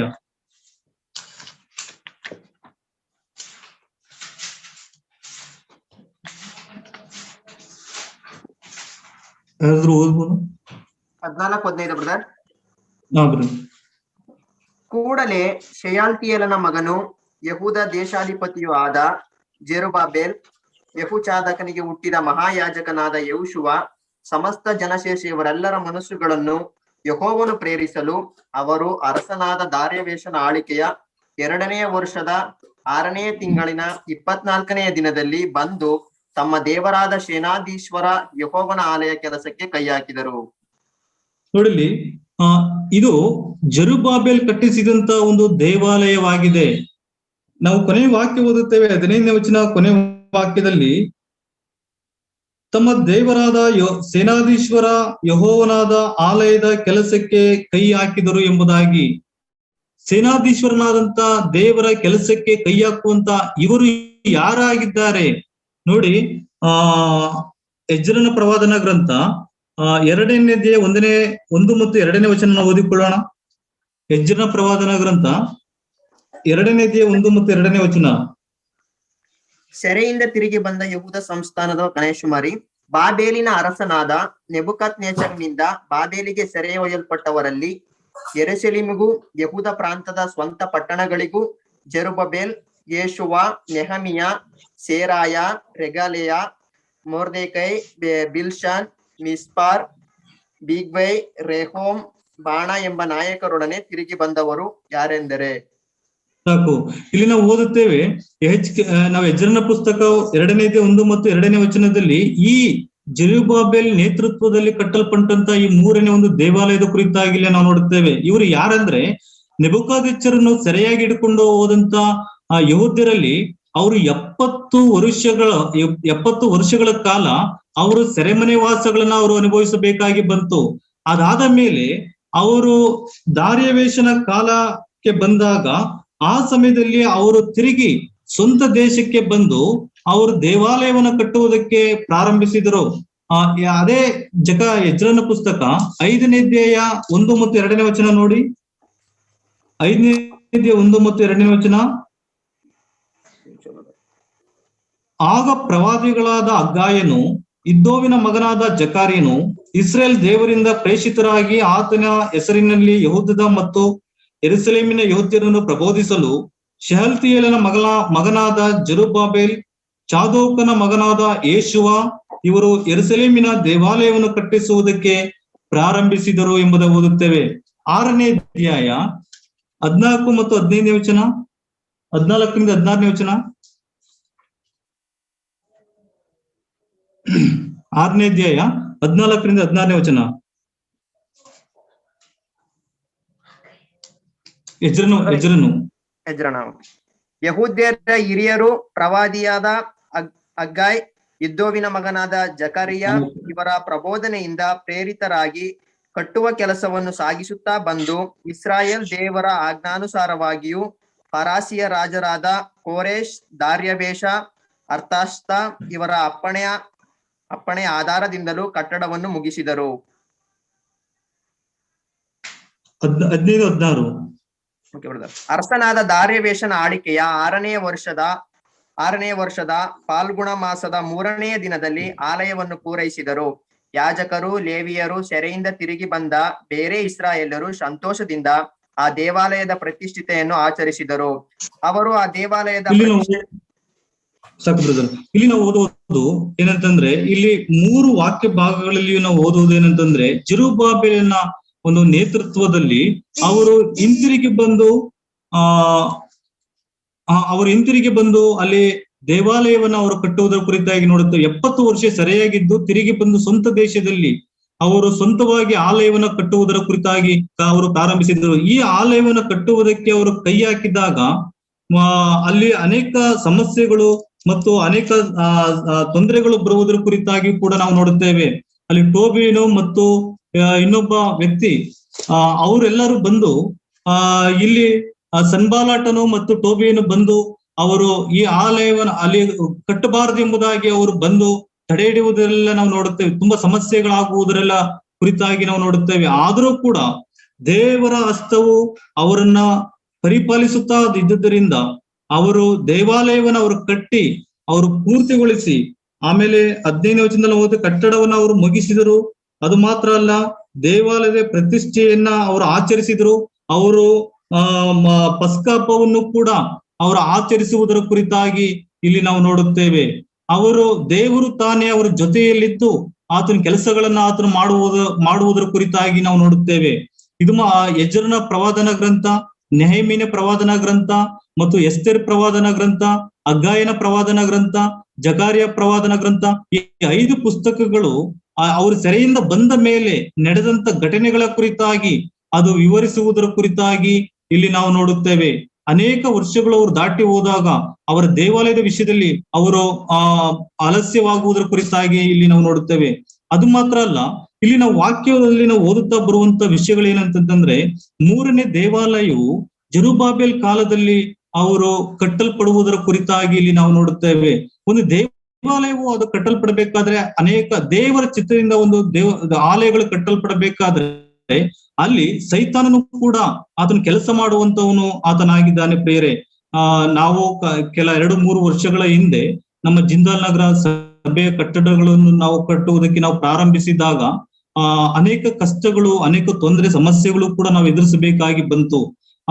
ನಾವು ಸುಮಾರು 7 ಸ್ಥಳಗಳನ್ನ ನಾವು ಅಲ್ಲಿ ನಾವು ಬಾಡಿಗೆ ಮನೆಯಲ್ಲಿದ್ದು ಒಂದೊಂದು ಮನೆಗಳಲ್ಲಿ ನಾವು ಚೇಂಜ್ ಮಾಡಿ, ಒಂದು ಹಾಲಲ್ಲಿ ನಾವು ಚೇಂಜ್ ಮಾಡಿ, ಆ ರೀತಿಯಾಗಿ ನಾವು ಕರ್ತನನ್ನ ಆರಾಧನೆ ಮಾಡುತ್ತಾ ನಾವಿದ್ದೆವು. ಆದ್ರೆ 7ನೇ ಸ್ಥಳದಿಂದ ದೇವರು ನಮಗೆ 8ನೇ ಸ್ಥಳಕ್ಕೆ ನಮ್ಗೆ ಒಂದು ಸ್ವಂತವಾದಂತ ಒಂದು ಸ್ಥಳವನ್ನ ಆತನು ಕೊಟ್ಟನು. ನಾವು ಸೈಟ್ ಅನ್ನ ತೆಗೆದು ನಾವು ದೇವಾಲಯ, ನಾವು ಅಲ್ಲೊಂದು ಅಸೆಂಬ್ಲಿ ಹಾಲ್ ಕಟ್ಟುವುದಕ್ಕೆ ನಾವು ಪ್ರಾರಂಭಿಸಿದಾಗ ಅನೇಕ ಸಮಸ್ಯೆಗಳು ನಾವು ಎದುರಿಸಬೇಕಾಗಿ ಬಂತು. ಅದು ಮಾತ್ರ ಅಲ್ಲ, ನಾವು ಅದು ಫೌಂಡೇಶನ್ ಹಾಕುವಂತ ಸಮಯದಲ್ಲಿಯೂ ಮತ್ತು ಅದನ್ನ ಪಿಲ್ಲರ್ ಎತ್ತುವಂತ ಸಮಯದಲ್ಲಿ, ಗೋಡೆ ಕಟ್ಟುವಂತ ಸಮಯದಲ್ಲಿ, ಮೋಲ್ಡ್ ಹಾಕುವಂತ ಸಮಯದಲ್ಲಿ ಮತ್ತು ಎಲೆಕ್ಟ್ರಿಕ್ ವಿಷಯದಲ್ಲಿ ಆಗಿರ್ಬೋದು, ಯಾವುದೇ ವಿಷಯದಲ್ಲಿ ಆಗಿದ್ರು ಕೂಡ ಒಂದ್ ವೇಳೆ ಲೇಬರ್ ಪೇಮೆಂಟ್ ಕೊಡುವಂತ ವಿಷಯದಲ್ಲಿ ಕೂಡ, ತುಂಬಾ ಫೈನಾನ್ಸಿ ವಿಷಯದಲ್ಲಿಯೂ ಕೂಡ, ನಮ್ಗೆ ಹಣಕಾಸಿನ ವಿಷಯದಲ್ಲಿಯೂ ಕೂಡ ನಮ್ಗೆ ಅನೇಕ ತೊಂದರೆಗಳು ಉಂಟಾಯಿತು. ಆದ್ರೂ ಕೂಡ ದೇವರು ತಾನೇ ಆತನು ನಡೆಸುತ್ತಾ ಆತನಿದ್ದರಿಂದ ಅದು ಪೂರ್ಣವಾಗಿ ನಾವು ಕಟ್ಟಿ ನಾವು ಫಿನಿಶ್ ಮಾಡಿದಂತವ್ರು ನಾವಾಗಿದ್ದೆವು. ಅದೇ ರೀತಿಯಲ್ಲಿ ಜೆರುಬ್ಬಾಬೆಲ್ ಕೂಡ ಆತನು ಪೂರ್ತಿಯಾಗಿ ದೇವಾಲಯವನ್ನ ಆತನು ಕಟ್ಟಿ ಅಲ್ಲಿ ಅವರು ಸಂತೋಷವಾಗಿ ದೇವರ ಆಲಯದಲ್ಲಿ ಪಸ್ಕ ಹಬ್ಬವನ್ನ ಅವರು ಆಚರಣೆ ಮಾಡುವುದರ ಕುರಿತಾಗಿಯೂ ಕೂಡ ಇಲ್ಲಿ ನಾವು ನೋಡುತ್ತೇವೆ. ಮೊದಲನೇದಾಗಿ ಮೋಶೆ ಕಟ್ಟಿದಂತ ದೇವದರ್ಶನ ಗುಡಾರದ ಕುರಿತಾಗಿ ನೋಡುತ್ತೇವೆ, ಮೊದಲನೇ ದೇವಾಲಯ. ಎರಡನೇದಾಗಿ ಸೊಲೊಮೋನನು ಕಟ್ಟಿದಂತಹ ದೇವಾಲಯದ ಕುರಿತಾಗಿ ನಾವು ನೋಡುತ್ತೇವೆ. ಮೂರನೇದಾಗಿ ಜೆರುಬ್ಬಾಬೆಲ್ ನೇತೃತ್ವದಲ್ಲಿ ಕಟ್ಟಿದಂತಹ ಒಂದು ದೇವಾಲಯದ ಕುರಿತಾಗಿ ಇಲ್ಲಿ ನಾವು ನೋಡುತ್ತೇವೆ. 4ನೇ ದೇವಾಲಯದ ಕುರಿತಾಗಿ ನಾವು ನೋಡೋಣ. 4ನೇ ಒಂದು ದೇವಾಲಯ ಯೋಹಾನ ಬರೆದ ಸುವಾರ್ತೆ 10ನೇ ಅಧ್ಯಾಯ 22ನೇ ವಚನ ಓದಿಕೊಳ್ಳೋಣ.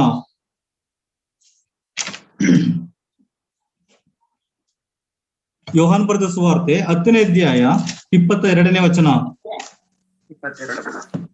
ಆ ಕಾಲದಲ್ಲಿ ದೇವಾಲಯ ಪ್ರತಿಷ್ಠೆಯ ಹಬ್ಬವು ಯೆರೂಸಲೇಮಿನಲ್ಲಿ ನಡೆಯಿತು. ಆಗ ಚಳಿಗಾಲವಾಗಿತ್ತು. ಸಾಕು. ಇಲ್ಲಿ ನಾವು ಓದುವಂತ ಈ ಒಂದು ವಾಕ್ಯ ಭಾಗದಲ್ಲಿ ಆ ಕಾಲದಲ್ಲಿ ದೇವಾಲಯ ಪ್ರತಿಷ್ಠೆಯ ಹಬ್ಬವು ಯೆರೂಸಲೇಮಿನಲ್ಲಿ ನಡೆಯಿತು ಎಂಬುದಾಗಿ ನಾವು ನೋಡುತ್ತೇವೆ. ಈ ಒಂದು ದೇವಾಲಯ ಯಾವಾಗ ಕಟ್ಟಲ್ಪಟ್ಟಿತ್ತು ಎಂಬುದಾಗಿ ಆಮೇಲೆ ನಾನು ಹೇಳುತ್ತೇನೆ.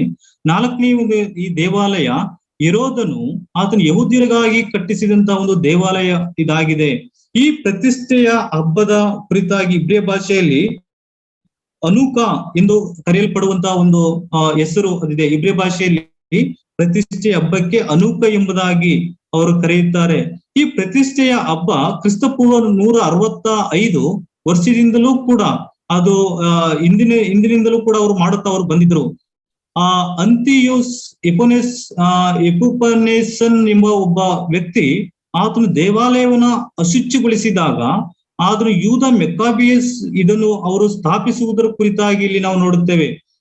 ಅದು ಚರಿತ್ರೆ ನಮಗೆ ಹೇಳುವಂತದ್ದು ಅದಾಗಿದೆ. ಅದು ಮಾತ್ರ ಅಲ್ಲ, ಇದೊಂದು ವಾರ್ಷಿಕವಾದಂತ ಒಂದು ಹಬ್ಬವಾಗಿತ್ತೇ ಹೊರತು ಇಸ್ರಾಯೇಲರಲ್ಲಿ ಕೊಡಲ್ಪಟ್ಟಂತ ಒಂದು ಹಬ್ಬ ಇದು ಆಗಿರಲಿಲ್ಲ.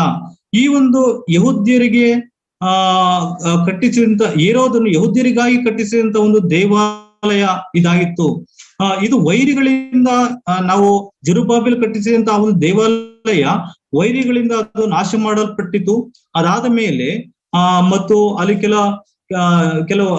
ಕೆಲಸಗಳು ಕೂಡ ಆ ಸಮಯದಲ್ಲಿ ಅದೇ ದೇವಾಲಯ ವಿಷಯದಲ್ಲಿ ಹೆರೋದನು ಆತನು ಇಲ್ಲಿ ಕೆಲಸಗಳನ್ನ ಮಾಡಿಸಿ ದೇವಾಲಯವನ್ನು ಕಟ್ಟಿಸುವುದರ ಕುರಿತಾಗಿ ಚರಿತ್ರೆ ಹೇಳುವಂತದ್ದಾಗಿ ಇಲ್ಲಿ ದೇವ್ರ ವಾಕ್ಯದಲ್ಲಿ ನಾವು ನೋಡುವಂತವರಾಗಿದ್ದೇವೆ. ಈ ಒಂದು ದೇವಾಲಯ ಜೆರುಬ್ಬಾಬೆಲ್ ಕಟ್ಟಿದ್ದು ವೈರಿಗಳಿಂದ ಬಿದ್ದು ಹೋದಂತ ಒಂದು ದೇವಾಲಯ ಅದಾಗಿತ್ತು. ಮತ್ತೆ ಹೆರೋದನು ಅದನ್ನು ಮರು ಪ್ರತಿಷ್ಠೆ ಪಡಿಸುವುದರ ಕುರಿತಾಗಿ ಇಲ್ಲಿ ನಾವು ನೋಡುತ್ತೇವೆ. ಇಲ್ಲಿ ನಾವು ಓದಿದ ವಾಕ್ಯ ಭಾಗದಲ್ಲಿ ನಾವು ಓದುವುದೇನೆಂದ್ರೆ, ಆ ಕಾಲದಲ್ಲಿ ದೇವಾಲಯ ಪ್ರತಿಷ್ಠೆಯ ಹಬ್ಬವು ಯೆರೂಸಲೇಮಿನಲ್ಲಿ ನಡೆಯಿತು ಎಂಬುದಾಗಿ ನಾವು ಓದುತ್ತೇವೆ.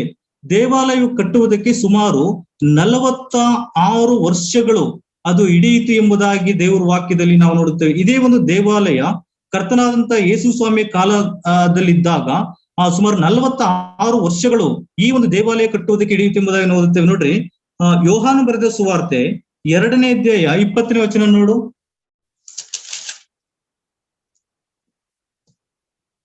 ಯೋಹಾನ ಬರೆದ ಸುವಾರ್ತೆ 2ನೇ 20ನೇ ವಚನದಲ್ಲಿ, ಈ ದೇವಾಲಯವನ್ನು ಕಟ್ಟುವುದಕ್ಕೆ 46 ವರ್ಷ ಹಿಡಿಯಿತು. 2ನೇ 20ನೇ ವಚನದಲ್ಲಿ ಅದಕ್ಕೆ ಯೆಹೂದ್ಯರು ಈ ದೇವಾಲಯವನ್ನು ಕಟ್ಟುವುದಕ್ಕೆ 46 ವರ್ಷ ಹಿಡಿಯಿತು ಎಂಬುದಾಗಿ ಇಲ್ಲಿ ನಾವು ಓದುತ್ತೇವೆ. ಈ ಒಂದು ದೇವಾಲಯ ಎಲ್ಲಿ ತನಕ ಇತ್ತು ಎಂಬುದಾಗಿ ನಾವು ನೋಡುವುದಾದರೆ AD 70 ಮತ್ತಾಯನ ಬರೆದ ಸುವಾರ್ತೆ 24ನೇ 2ನೇ ವಚನದಲ್ಲಿ ನಾವು ಓದುತ್ತೇವೆ. ಏನಂತಂದ್ರೆ AD 70ರಲ್ಲಿ ಮತ್ತಾಯನ ಬರೆದ ಸುವಾರ್ತೆ 24ನೇ ಅಧ್ಯಾಯ 2ನೇ ವಚನದಲ್ಲಿ ಶಿಷ್ಯರು ಹೇಳ್ತಾರೆ, ಸ್ವಾಮಿ ನೋಡು, ನಮಗೆ ಎಂತಹ ಒಂದು ಸುಂದರವಾದಂತಹ ಒಂದು ದೇವಾಲಯ ಇದೆ ಎಂಬುದಾಗಿ ಶಿಷ್ಯರು ಅವರಿಗೆ ಹೇಳುವಾಗ ಯೇಸು ಸ್ವಾಮಿ ಹೇಳಿದ್ದು, ಇಲ್ಲಿ ಕಲ್ಲಿನ ಮೇಲೆ ಕಲ್ಲು ಉಳಿಯುವುದಿಲ್ಲ, ಎಲ್ಲವೂ ಕೆಡಲ್ಪಡುವಂತ ಒಂದು ದಿವಸ ಬರುತ್ತದೆ ಎಂಬುದಾಗಿ ಹೇಳಿದ್ರು. ಅದು AD 70ರಲ್ಲಿ ದೇವಾಲಯ ಅವರಿಗೆ AD 70ರಲ್ಲಿ ಅದು ನೆರವೇರುವುದರ ಕುರಿತಾಗಿ ನಾವು ನೋಡುತ್ತೇವೆ. ಈ ಒಂದು ದೇವಾಲಯವು ಕೂಡ AD 70ರಲ್ಲಿ ಅವರಿಗೆ ನಾಶವಾಗುವುದರ ಕುರಿತಾಗಿ ಇಲ್ಲಿ ನಾವು ನೋಡುತ್ತೇವೆ. AD 70ರಲ್ಲಿ ಇಲ್ಲಿ ನಾವು ಓದಿದ ವಾಕ್ಯ ಭಾಗಕ್ಕೆ ನಾವು ಬರುವಾಗ 4ನೇ ಒಂದು ದೇವಾಲಯ ಅದು ಹೆರೋದನು ಯೆಹೂದ್ಯರಿಗಾಗಿ ಒಂದು ಕಟ್ಟಿಸಿದಂತಹ ಒಂದು ದೇವಾಲಯ ಅದಾಗಿತ್ತು ಎಂಬುದಾಗಿ ನಾವು ಓದುತ್ತೇವೆ. ಸಮಯ ಅಭಾವದಿಂದ ನಾನು ಮುಂದಕ್ಕೆ ಹೋಗುವಂತವನಾಗಿದ್ದೇನೆ. 5ನೇದಾಗಿ ನಾವು ನೋಡುವಂಥದ್ದು 1 ಕೊರಿಂಥದವರಿಗೆ ಬರೆದ ಪತ್ರಿಕೆ 3ನೇ ಅಧ್ಯಾಯ 16 ಮತ್ತು 17ನೇ ವಚನ ಓದಿಕೊಳ್ಳೋಣ. 1 Corinthians chapter 3 verse 16 verse 17. ನೀವು ದೇವರ ಆಲಯವಾಗಿದ್ದೀರೆಂದು ದೇವರ ಆತ್ಮನು ನಿಮ್ಮಲ್ಲಿ ವಾಸ ಮಾಡುತ್ತಾನೆಂದು ನಿಮಗೆ ಗೊತ್ತಿಲ್ಲವೋ? ಯಾವನಾದರೂ ದೇವರ ಆಲಯವನ್ನು ಕೆಡಿಸಿದರೆ ದೇವರು ಅವನನ್ನು ಕೆಡಿಸುವನು. ಯಾಕೆಂದರೆ ದೇವರ ಆಲಯವು ಪವಿತ್ರವಾದದ್ದು, ಆ ಆಲಯವು ನೀವೇ. ಇಲ್ಲಿ ನಾವು ಓದುವ ವಾಕ್ಯ ಭಾಗ ಏನಂತಂದ್ರೆ ಈ ಒಂದು ದೇವಾಲಯ ಯಾವಾಗ ಪ್ರಾರಂಭವಾಯಿತು? 2000 ವರ್ಷಗಳ ಹಿಂದೆ ಪಂಚಾಶತಮ ದಿನದಲ್ಲಿ ಪ್ರಾರಂಭವಾಯಿತು, ಸಭೆ ಪ್ರಾರಂಭವಾಯಿತು. ಇಲ್ಲಿ ನಾವು ಓದುವುದು, ನೀವು ದೇವರ ಆಲಯವಾಗಿದ್ದೀರೆಂದು ದೇವರು ಆತ್ಮ ನಿಮ್ಮಲ್ಲಿ ವಾಸ ಮಾಡುತ್ತಾನೆಂದು ನಿಮಗೆ ಗೊತ್ತಿಲ್ಲವಾ? ಯಾರ್ಯಾರು ಕರ್ತನಾದಂತ ಯೇಸು ಕ್ರಿಸ್ತನನ್ನು ಸ್ವಂತ ರಕ್ಷಕನಾಗಿ ಅಂಗೀಕರಿಸಿ ಆತನ ಮೇಲೆ ನಂಬಿಕೆ ಇಡುತ್ತಾರೋ ಅವರೆಲ್ಲರೂ ಕೂಡ ದೇವರ ಮಕ್ಕಳಾಗುತ್ತಾರೆ ಎಂಬುದಾಗಿ ಯೋಹಾನ ಬರೆದ ಸುವಾರ್ತೆ 1ನೇ ಅಧ್ಯಾಯ 12ನೇ ವಚನದಲ್ಲಿ ನಾವು ಓದುತ್ತೇವೆ. ನಾವು ದೇವರ ಮಕ್ಕಳಾಗಿದ್ದೇವೆ, ಅದಂತ ಮತ್ತೆ ನಾವು ಕರ್ತನಿಗೆ ಆಲಯವೂ ಕೂಡ ನಾವಾಗಿದ್ದೇವೆ. ದೇವರ ವಾಕ್ಯ ಹೇಳುತ್ತದೆ 17ನೇ ವಚನದಲ್ಲಿ, ದೇವರ ಆಲಯವನ್ನು ಕೆಡಿಸಿದರೆ ದೇವರು ಅವನನ್ನು ಕೆಡಿಸುವನು, ಯಾಕಂದ್ರೆ ದೇವರ ಆಲಯವು ಪವಿತ್ರವಾದುದು, ಆ ಆಲಯವು ನೀವೇ ಎಂಬುದಾಗಿ. ಒಂದು ಸಾರಿ ಪೌಲನು ಆತನು ಇಲ್ಲಿ ಹೇಳ್ತಾ ಇಲ್ಲ, ಇದರ ಕುರಿತಾಗಿ ಆತನು 3 ಸಾರಿ ಆತನು ಹೇಳಿಕೆ ಕೊಡುವುದರ ಕುರಿತಾಗಿ ನೋಡುತ್ತೇವೆ ಕೊರಿಂಥ ಪತ್ರಿಕೆಯಲ್ಲಿ. ಮತ್ತೆ ನಾವು ಇದೇ ಕೊರಿಂಥ ಪತ್ರಿಕೆ 6ನೇ ಅಧ್ಯಾಯ 19 ಮತ್ತು 20ನೇ ವಚನದಲ್ಲಿಯೂ ಕೂಡ ನಾವು ಓದುತ್ತೇವೆ, ದೇವರಿಂದ ದೊರಕಿ ನಿಮ್ಮೊಳಗೆ ನೆಲೆಗೊಂಡಿರುವ ಪವಿತ್ರಾತ್ಮನಿಗೆ ನಿಮ್ಮ ದೇವು ಗರ್ಭಗುಡಿಯಾಗಿದೆ ಎಂಬುದು ನಿಮಗೆ ತಿಳಿಯದು. ನೀವು ನಿಮ್ಮ ಸ್ವಂತ ಸೊತ್ತಲ್ಲ, ನೀವು ಕ್ರಯಕ್ಕೆ ಕೊಳ್ಳಲ್ಪಟ್ಟವರು ಆದ ಕಾರಣ ನಿಮ್ಮ ದೇಹದಲ್ಲಿ ದೇವರ ಪ್ರಭಾವವನ್ನು ಪ್ರಕಾಶಪಡಿಸಿರಿ ಎಂಬುದಾಗಿ ನಾವು ಓದುತ್ತೇವೆ. ನಾವು ದೇವರ ಆಲಯವಾಗಿದ್ದೇವೆ. ನಾವು ಮೋಶೆ ಕಾಲದಲ್ಲಿ ನಾವು ನೋಡುತ್ತಾ ಬಂದೆವು ದೇವಾಲಯ, ಅದು ದಾವೀದನ ಕಾಲದವರೆಗೂ ಕೂಡ ಇತ್ತು. ದಾವೀದನ ಮಗನಾದಂತ ಸೊಲೊಮೋನನು ಕಟ್ಟಿದಂತ ದೇವಾಲಯ ಅದು ನೆಬೂಕದ್ನೆಚ್ಚರನಿಂದ ಹಾಳಾಗಿ ನಾಶವಾಯಿತು. ಅದಾದ ಮೇಲೆ ನಾವು ಓದುತ್ತೇವೆ, ಜೆರುಬ್ಬಾಬೆಲ್ ಅವರು 70 ವರ್ಷಗಳು ಅವರು ಸೆರೆಮನೆ ವಾಸ ಅನುಭವಿಸಿ ತಿರುಗಿ ಅವರು ಯೆರೂಸಲೇಮಿಗೆ ಬಂದಾಗ ಅವರು ದೇವಾಲಯವನ್ನ ಕಟ್ಟಿದ್ರು. ದೇವಾಲಯವನ್ನು ಅವರು ಕಟ್ಟಿದ ಮೇಲೆ ಆಮೇಲೆ ಚರಿತ್ರೆ ಹೇಳುತ್ತದೆ ಅದು ಕೂಡ ನಾಶವಾಯಿತು. ಅದಾದ್ಮೇಲೆ ಹೆರೋದನು ಯೆಹೂದ್ಯರಿಗಾಗಿ ಒಂದು ಯೋಹಾನ ಬರೆದ ಸುವಾರ್ತೆ 10ನೇ ಅಧ್ಯಾಯ 22ನೇ ವಚನದಲ್ಲಿ ನಾವು ಓದುತ್ತೇವೆ, ಅಲ್ಲೂ ಕೂಡ ಒಂದು ದೇವಾಲಯವನ್ನು ಕಟ್ಟಿದ್ರು. ಆ ಒಂದು ದೇವಾಲಯವು ಕೂಡ AD 70ರಲ್ಲಿಯೂ ಕೂಡ ಅದು ನಾಶವಾಯಿತು ಎಂಬುದಾಗಿ ನಾವು ನೋಡುತ್ತಾ ಬಂದೆವು. ಆದ್ರೆ ಈ ಒಂದು ದೇವಾಲಯ ಕರ್ತನಾದಂತ ಯೇಸು ಸ್ವಾಮಿ ಕಟ್ಟಿದಂತ ಒಂದು ದೇವಾಲಯ ಅದು ಯಾವಾಗ ಅಂತಂದ್ರೆ 2000 ವರ್ಷಗಳ ಹಿಂದೆ ಕರ್ತನಾದಂತ ಯೇಸು ಸ್ವಾಮಿ ನಮ್ಮೆಲ್ಲರ ಪಾಪಗಳಿಗೋಸ್ಕರ ಶಿಲುಬೆಯಲ್ಲಿ ಆತನ ಪ್ರಾಣವನ್ನು ಕೊಟ್ಟು ಸತ್ತು ಉಣಲ್ಪಟ್ಟು ಆತನು ಎದ್ದು ಬಂದು ಮತ್ತು 40 ದಿವಸ ಆತನು ಈ ಲೋಕದಲ್ಲಿ ಜೀವಿಸಿ ಮತ್ತು ಆತನ ಪರಲೋಕಕ್ಕೆ ಆರೋಹಣನಾಗಿ ಹೋದ ಮೇಲೆ 50ನೇ ದಿವಸದಲ್ಲಿ ಪಂಚಶತಮ ದಿನದ ಹಬ್ಬ ಪ್ರಾರಂಭವಾಯಿತು. ಆ ಸಮಯದಲ್ಲಿ ಸಭೆ ಪ್ರಾರಂಭವಾಯಿತು. ಪಂಚಶತಮ ದಿನದ ಹಬ್ಬದಲ್ಲಿ ಆ ಸಭೆ ಅವತ್ತು ಪ್ರಾರಂಭವಾಗಿದ್ದಂತ ಸಭೆ ಇವತ್ತು ಕೂಡ ಅದು ಹಾಗೆ ಮುಂದುವರಿಯುತ್ತಾ ಅದು ಹೋಗುತ್ತಾ ಇದೆ. ದೇವ್ರ ವಾಕ್ಯ ಹೇಳುತ್ತದೆ, ನೀವೇ ದೇವರ ಆಲಯವಾಗಿದ್ದೀರೆಂದು. ದೇವರ ಆತ್ಮ ನಿಮ್ಮೊಳಗೆ ವಾಸ ಮಾಡುತ್ತಾ ನಿದ್ದಾನೆಂಬುದು ನಿಮಗೆ ಗೊತ್ತಿಲ್ಲವಾ? ನಮ್ಮ ದೇಹಗಳು ಮೂಲಕ ದೇವರಿಗೆ ಒಳ್ಳೇದಾಗುತ್ತಾ ಇದೆಯಾ ಅಥವಾ ಕೆಟ್ಟದಾಗುತ್ತಾ ಇದೆಯಾ ಎಂಬುದಾಗಿ ನಮ್ಮನ್ನು ನಾವೇ ಪರೀಕ್ಷಿಸಿಕೊಳ್ಳೋಣ ಪ್ರಿಯರೇ. ದೇವರಿಗೆ ನಮ್ಮ ದೇಹಗಳು ಅದು ಗರ್ಭಗುಡಿಯಾಗಿದೆ. ನಾವು ದೇವರ ಆಲಯವಾಗಿದ್ದೇವೆ ಎಂಬುದಾಗಿ ದೇವರ ವಾಕ್ಯ ತಿಳಿಸುತ್ತದೆ. ಈ ಒಂದು ಆಲಯ ಎಲ್ಲಿ ತನಕ ಅದು ಇರುವಂತದ್ದಾಗಿದೆ? ದೇವರ ವಾಕ್ಯ ಹೇಳುತ್ತದೆ, ಕರ್ತನಾದಂತ ಯೇಸು ಕ್ರಿಸ್ತನ ಬರೋಣದ ತನಕ. 1 ಥೆಸಲೋನಿಕ ಪುಸ್ತಕ, ನಾವು 1 ಥೆಸಲೋನಿಕ ಪುಸ್ತಕ 5ನೇ 4ನೇ ಅಧ್ಯಾಯ 15ನೇ ವಚನದಲ್ಲಿ ನಾವು ಓದ್ತೇವೆ, ಕರ್ತನಾದಂತ ಯೇಸು ಕ್ರಿಸ್ತನು ತಾನೇ ಆಜ್ಞಾ ಘೋಷದೊಡನೆಯೂ ಪ್ರಧಾನ ದೂತನ ಶಬ್ದದೊಡನೆಯೂ ದೇವರ ತುತ್ತೂರಿ ಧ್ವನಿಯನ್ನು ಆಕಾಶದಿಂದ ಇಳಿದು ಬರುವನು. ಆಗ ಸತ್ತವರು ಮೊದಲು ಎದ್ದು ಬರುವರು. ಆಮೇಲೆ ಜೀವದಿಂದಿರುವ ನಾವು ಅಂತರಿಕ್ಷದಲ್ಲಿ ಮೇಘವಾಹನರ ಪಕ್ಕನೆ ನಾವು ಒಯ್ಯಲ್ಪಡಬೇಕು. ಆ ಸಮಯದಲ್ಲಿ ಸುವಾರ್ತೆಯ ಬಾಗಿಲು ಅದು ಮುಚ್ಚಲ್ಪಡುತ್ತದೆ. ನಾವೆಲ್ಲರೂ ಕೂಡ ಸಾರ್ವತ್ರಿಕವಾಗಿ ನಾವು ಎತ್ತಲ್ಪಡುತ್ತೇವೆ. ಈ ದೇವಾಲಯ ಅಲ್ಲಿನ ತನಕ ಮಾತ್ರ ಇರ್ತದೆ. ನಂತರವಾಗಿ ಏನಾಗುತ್ತದೆ? ನಾವು ಮುಂದೆ 2 ಕೊರಿಂಥ ಪತ್ರಿಕೆ 5ನೇ ಅಧ್ಯಾಯ 10ನೇ ವಚನದಲ್ಲಿ ನಾವು ಓದುತ್ತೇವೆ, ಕ್ರಿಸ್ತನ ನ್ಯಾಯಾಸನದ ಮುಂದೆ ನಾವು ನಮ್ಮ ದೇಹದ ಮೂಲಕವಾಗಿ ನಡೆಸಿದಂತ ಒಳ್ಳೆದಕ್ಕಾಗಲಿ ಕೆಟ್ಟದಕ್ಕಾಗಲಿ ಎಲ್ಲರೂ ಕೂಡ ಯಥಾಸ್ಥಿತಿಯಲ್ಲಿ ದೇವರ ಮುಂದೆ ಪ್ರತಿಫಲವನ್ನು ಹೊಂದುವುದಕ್ಕಾಗಿ ನಾವು ಕಾಣಿಸಿಕೊಳ್ಳಲೇಬೇಕೆಂಬುದಾಗಿ ನಾವು ಓದುತ್ತೇವೆ. 5ನೇ ದೇವಾಲಯ ಪಂಚಶತಮ ದಿನದಲ್ಲಿ ಪ್ರಾರಂಭವಾಯಿತು, ಮುಕ್ತಾಯವಾಗುವಂತದ್ದು ಕರ್ತನಾದಂತ ಯೇಸು ಕ್ರಿಸ್ತನ ಬರೋಣದ ತನಕ. ಅದು ಆ ಆಲಯವು ನಾವೇ ಎಂಬುದಾಗಿ ದೇವರ ವಾಕ್ಯ ಹೇಳುತ್ತದೆ. 6ನೇ ದೇವಾಲಯದ ಕುರಿತಾಗಿ ನಾವು ನೋಡೋಣ. 6ನೇ ದೇವಾಲಯ ದಾನಿಯೇಲನ ಪುಸ್ತಕ 9ನೇ ಅಧ್ಯಾಯ 27ನೇ ವಚನ ಓದಿಕೊಳ್ಳೋಣ. ದಾನಿಯೇಲನ ಪುಸ್ತಕ 9ನೇ 27ನೇ ವಚನ.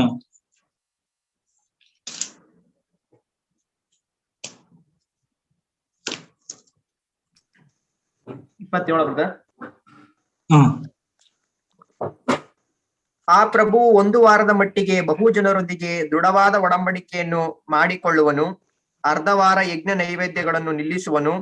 ಅಸಹ್ಯಗಳನ್ನು ವಾಹನ ಮಾಡಿಕೊಂಡು ಒಬ್ಬ ಘಾತುಕನು ಆರಿ ಬಂದು ನಿಶ್ಚಿತ ಪ್ರಳಯವು ಅವನನ್ನು ಮುಳುಗಿಸುವ ತನಕ ಹಾಳು ಮಾಡುವನು. ಈ 6ನೇ ದೇವಾಲಯದ ಇದು ಮಹಾ ಸಂಕಟ ಕಾಲದಲ್ಲಿ ಕಟ್ಟುವಂತ ದೇವಾಲಯ. ಮಹಾಸಂಕಟ ಕಾಲದಲ್ಲಿ ಯಹೂದ್ಯರು ಕಟ್ಟಲ್ಪಡುವಂತ ಒಂದು ದೇವಾಲಯ ಇದಾಗಿದೆ. ಭವಿಷ್ಯದಲ್ಲಿ ಈ ದೇವಾಲಯದ ವಿಷಯದಲ್ಲಿ ಯೇಸು ಸ್ವಾಮಿಯು ಕೂಡ ಅವರು ಮಾತನಾಡುವುದರ ಕುರಿತಾಗಿ ನೋಡುತ್ತೇವೆ. ಆ ಒಂದು ವಾಕ್ಯ ಭಾಗನ ಓದಿಕೊಳ್ಳೋಣ. ಮತ್ತಾಯನ ಬರೆದ ಸುವಾರ್ತೆ 24ನೇ ಅಧ್ಯಾಯ 15ನೇ ವಚನ ನಾವು ನೋಡೋಣ. ಮತ್ತಾಯನ ಬರೆದ ಸುವಾರ್ತೆ 24ನೇ ಅಧ್ಯಾಯ 15ನೇ ವಚನ. ಆದದ್ದರಿಂದ ಪ್ರವಾದಿಯಾದ ದಾನಿಯೇಲನು ಹೇಳಿದಂತ ಹಾಳು ಮಾಡುವ ಅಸಹ್ಯ ವಸ್ತುವು ಪವಿತ್ರ ಸ್ಥಾನದಲ್ಲಿ ನಿಂತಿರುವುದನ್ನು ನೀವು ಕಾಣುವಾಗ ಇದನ್ನು ಓದುವವನು ತಿಳುಕೊಳ್ಳಲಿ. ವಾಕ್ಯ ಏನ್ ಹೇಳುತ್ತದೆ? ದಾನಿಯೇಲನು ಹೇಳಿದಂತ ಹಾಳು ಮಾಡುವ ಅಸಹ್ಯ ವಸ್ತುವು ಪವಿತ್ರ ಸ್ಥಾನದಲ್ಲಿ ನಿಂತಿರುವುದನ್ನು ನೀವು ಕಾಣುವಾಗ ಇದನ್ನು ಓದುವವನು ತಿಳಿದುಕೊಳ್ಳಲಿ ಎಂಬುದಾಗಿ. ಯಾವುದು ಅಸಹ್ಯವಾದಂತ ಒಂದು ವಸ್ತು? ಇಲ್ಲಿ ನಾವು ದೇವರ ವಾಕ್ಯವನ್ನ ಸರಿಯಾಗಿ ನಾವು ಕಲಿಯುವುದಾದರೆ 7 ವರ್ಷ ಮಹಾಸಂಕಟ ಕಾಲದಲ್ಲಿ ಯಹೂದ್ಯರು ಅವರು ದೇವಾಲಯವನ್ನು ಅವರು ಕಟ್ಟುತ್ತಾರೆ. ಕಟ್ಟಿದ ಮೇಲೆ ಸೈತಾನನು ತನ್ನ ವಿಗ್ರಹವನ್ನು ಇಟ್ಟು ನನ್ನನ್ನು ಪೂಜಿಸು ಎಂಬುದಾಗಿ ಹೇಳುವಾಗ ಆಗ ಅವ್ರಿಗೆ ಅರ್ಥ ಆಗುತ್ತದೆ, ನಮ್ಮ ಪಿತೃಗಳು ವಿಗ್ರಹಗಳಿಂದ ಪೂಜೆ ಮಾಡೋದ್ರಿಂದಲೇ ನಮ್ಮ ಸ್ವಂತ ದೇಶವನ್ನು ಬಿಟ್ಟು ಅವರು ಸರಿಯಾಗಿ ಹೋಗಬೇಕಾಗಿ ಬಂತು. ನಮ್ಮ ಪ್ರಾಣ ಹೋದ್ರೂ ಪರವಾಗಿಲ್ಲ, ನಾವು ಈ ವಿಗ್ರಹಗಳನ್ನ ನಾವು ಪೂಜೆ ಮಾಡುವುದಿಲ್ಲ ಎಂಬುದಾಗಿ ಅವರು ತೀರ್ಮಾನ ತೆಗೆದುಕೊಳ್ಳುತ್ತಾರೆ ಭವಿಷ್ಯದಲ್ಲಿ. ಆದ್ರೆ ಅದನ್ನೇ ಕರ್ತನಾದಂತ ಯೇಸು ಸ್ವಾಮಿ ಹೇಳಿದಂತ ಮಾತು, ಪವಿತ್ರ ಸ್ಥಾನದಲ್ಲಿ ಆ ಅಸಹ್ಯ ವಸ್ತು ಪವಿತ್ರ ಸ್ಥಾನದಲ್ಲಿ ನಿಂತಿರುವುದನ್ನು ನೀವು ಕಾಣುವಾಗ ಇದನ್ನು ಓದುವವನು ತಿಳಿದುಕೊಳ್ಳಲಿ ಎಂಬುದಾಗಿ ಇಲ್ಲಿ ದೇವರ ವಾಕ್ಯದಲ್ಲಿ ನಾವು ಓದುತ್ತೇವೆ. ಅನೇಕರಿಗೆ ಪ್ರಶ್ನೆ ಏನಂತಂದ್ರೆ, ಯಹೂದ್ಯರು ಮಹಾಸಂಕಟ ಕಾಲದಲ್ಲಿ ಅವರು ದೇವಾಲಯವನ್ನು ಅವರು ಕಟ್ಟುತ್ತಾರೆ ಎಂಬುದಾಗಿ ಅನೇಕರು ಪ್ರಶ್ನೆಗಳನ್ನು ಅವರು ಮಾಡುವಂತವರಾಗಿದ್ದಾರೆ. ಯಾಕೆ ಈ ಒಂದು ಪ್ರಶ್ನೆ ಅಂತಂದ್ರೆ, ಇವತ್ತಿನ ಇರುವ ದೇವಾಲಯ ಇದ್ದಂತ ಸ್ಥಳದಲ್ಲಿ ಇವತ್ತು ಮಸೀದಿ ಇದೆ, ಆದ್ರೆ ಭವಿಷ್ಯದಲ್ಲಿ ಅವರು ಕಟ್ಟಲ್ಪಡುತ್ತಾರ ಎಂಬುದಾಗಿ ಅನೇಕರಿಗೆ ಒಂದು ಪ್ರಶ್ನೆ ಇರುವಂತದ್ದಾಗಿದೆ. ನಾನು ಒಂದು ಉದಾಹರಣೆ ಕೊಡ್ತೀನಿ. 1911ನೇ ಇಸ್ವಿಯಲ್ಲಿ ಬ್ರಿಟಾನಿಕ್ ಎನ್ಸೈಕ್ಲೋಪೀಡಿಯಾ ಹೇಳಿತು ಏನಂತಂದ್ರೆ, ಇಸ್ರೇಲ್ ಜನಾಂಗ ಇನ್ನೆಂದಿಗೂ ಕೂಡ ಅವರು ಒಂದು ರಾಷ್ಟ್ರವಾಗಿ ಅವರು ಬರಲಿಕ್ಕೆ ಸಾಧ್ಯವೇ ಇಲ್ಲ ಎಂಬುದಾಗಿ ಅವರು ಹೇಳುವುದರ ಕುರಿತಾಗಿ ನಾವು ನೋಡುತ್ತೇವೆ ಚರಿತ್ರೆಯಲ್ಲಿ. 1911ನೇ 11ರಲ್ಲಿ ಬ್ರಿಟಾನಿಕ್ ಎನ್ಸೈಕ್ಲೋಪೀಡಿಯಾ ಹೇಳಿತು, ಇಸ್ರೇಲ್ ದೇಶ ಅವರೆಂದಿಗೂ ಕೂಡ ರಾಷ್ಟ್ರವಾಗಿ ಬರುವುದಿಲ್ಲ ಎಂಬುದಾಗಿ. ಯಾಕಂದ್ರೆ ಅವರು AD 70ರಲ್ಲಿ ಅವರು ಚದುರಿಸಲ್ಪಟ್ಟಾಗ 1948 ತನಕ ಅವರಿಗೆ ಸ್ವತಂತ್ರ ರಾಷ್ಟ್ರ ಅವ್ರಿಗೆ ಇರ್ಲಿಲ್ಲ. ಈ ಬ್ರಿಟಾನಿಕ್ ಎನ್ಸೈಕ್ಲೋಪೀಡಿಯಾ ಹೇಳಿ ಅವರು 37 ವರ್ಷಗಳು ಕಳೆದ ಮೇಲೆ ಅವರಿಗೆ ಯೆಹೆಜ್ಕೇಲನ ಪ್ರವಾದನ ಗ್ರಂಥ 37ನೇ ಅಧ್ಯಾಯ 12ನೇ ವಚನ ಅದು ನೆರವೇರುವುದರ ಕುರಿತಾಗಿ ನಾವು ನೋಡುತ್ತೇವೆ. ಅಲ್ಲಿ ದೇವರು ಯೆಹೆಜ್ಕೇಲನಿಗೆ, ನರಪುತ್ರನೇ, ನೀನ್ ನೋಡ್ತಾ ಇರುವಂತ ಈ ಒಣಗಿದ ಎಲುಬುಗಳಿಗೆ ಜೀವ ಬರುತ್ತದೆ ಎಂಬುದಾಗಿ ದೇವರು ಪ್ರಶ್ನೆ ಕೇಳಿದಾಗ, ಸ್ವಾಮಿ ಅದು ನೀನೇ ಬಲ್ಲೆ ಎಂಬುದಾಗಿ ಯೆಹೆಜ್ಕೇಲನು ಆತನು ಉತ್ತರಗಳನ್ನು ಕೊಡುತ್ತಾನೆ. ಆತನು ನೋಡುತ್ತಿರುವಾಗಲೇ ಆ ಒಣಗಿದ ಎಲುಬಿನ ಮೇಲೆ ಮಾಂಸ ಬಂತು, ನರಗಳು ಅದು ಹರಡಿತು, ಜೀವವಾಗಿ ಅದು ಕಾಲೂರಿ ನಿಲ್ಲುವುದರ ಕುರಿತಾಗಿ ನಾವು ನೋಡುತ್ತೇವೆ. ಅಂದ್ರೆ ಬ್ರಿಟಾನಿಕ್ 1911ರಲ್ಲಿ ಅವ್ರು ಹೇಳಿದ ಮೇಲೆ ಅವರು 1948ರಲ್ಲಿ ಮೇ 1948ರಲ್ಲಿ ಅವರು ಸ್ವತಂತ್ರ ರಾಷ್ಟ್ರವಾಗಿ ಅವರು ಬರುವುದರ ಕುರಿತಾಗಿ ನಾವು ನೋಡುತ್ತೇವೆ. ಅದಕ್ಕಿಂತ ಹಿಂದೆ ಅವರ ಕಷ್ಟಗಳನ್ನ, ಅವರ ದುಃಖ ಸಮಸ್ಯೆಗಳನ್ನ ಅರ್ಥ ಮಾಡಿಕೊಂಡಂತ ಅನೇಕ ನಾಯಕರುಗಳು ಅವ್ರು ಹೇಳಿದ್ರು, ನಾವು ಕೆನಡಾ ಮತ್ತು ಅರ್ಜೆಂಟೀನಾ ಮತ್ತು ಅಮೆರಿಕ ಅನೇಕ ರಾಷ್ಟ್ರಗಳನ್ನ ಇವ್ರಿಗೆ ಸ್ವಂತ ರಾಷ್ಟ್ರವಾಗಿ ನಾವು ಕೊಡೋಣ ಎಂಬುದಾಗಿ ಅವರು ತಿಳಿಸಿದ್ರು. ಆದ್ರೆ ಅದು ಆಗ್ಲಿಲ್ಲ.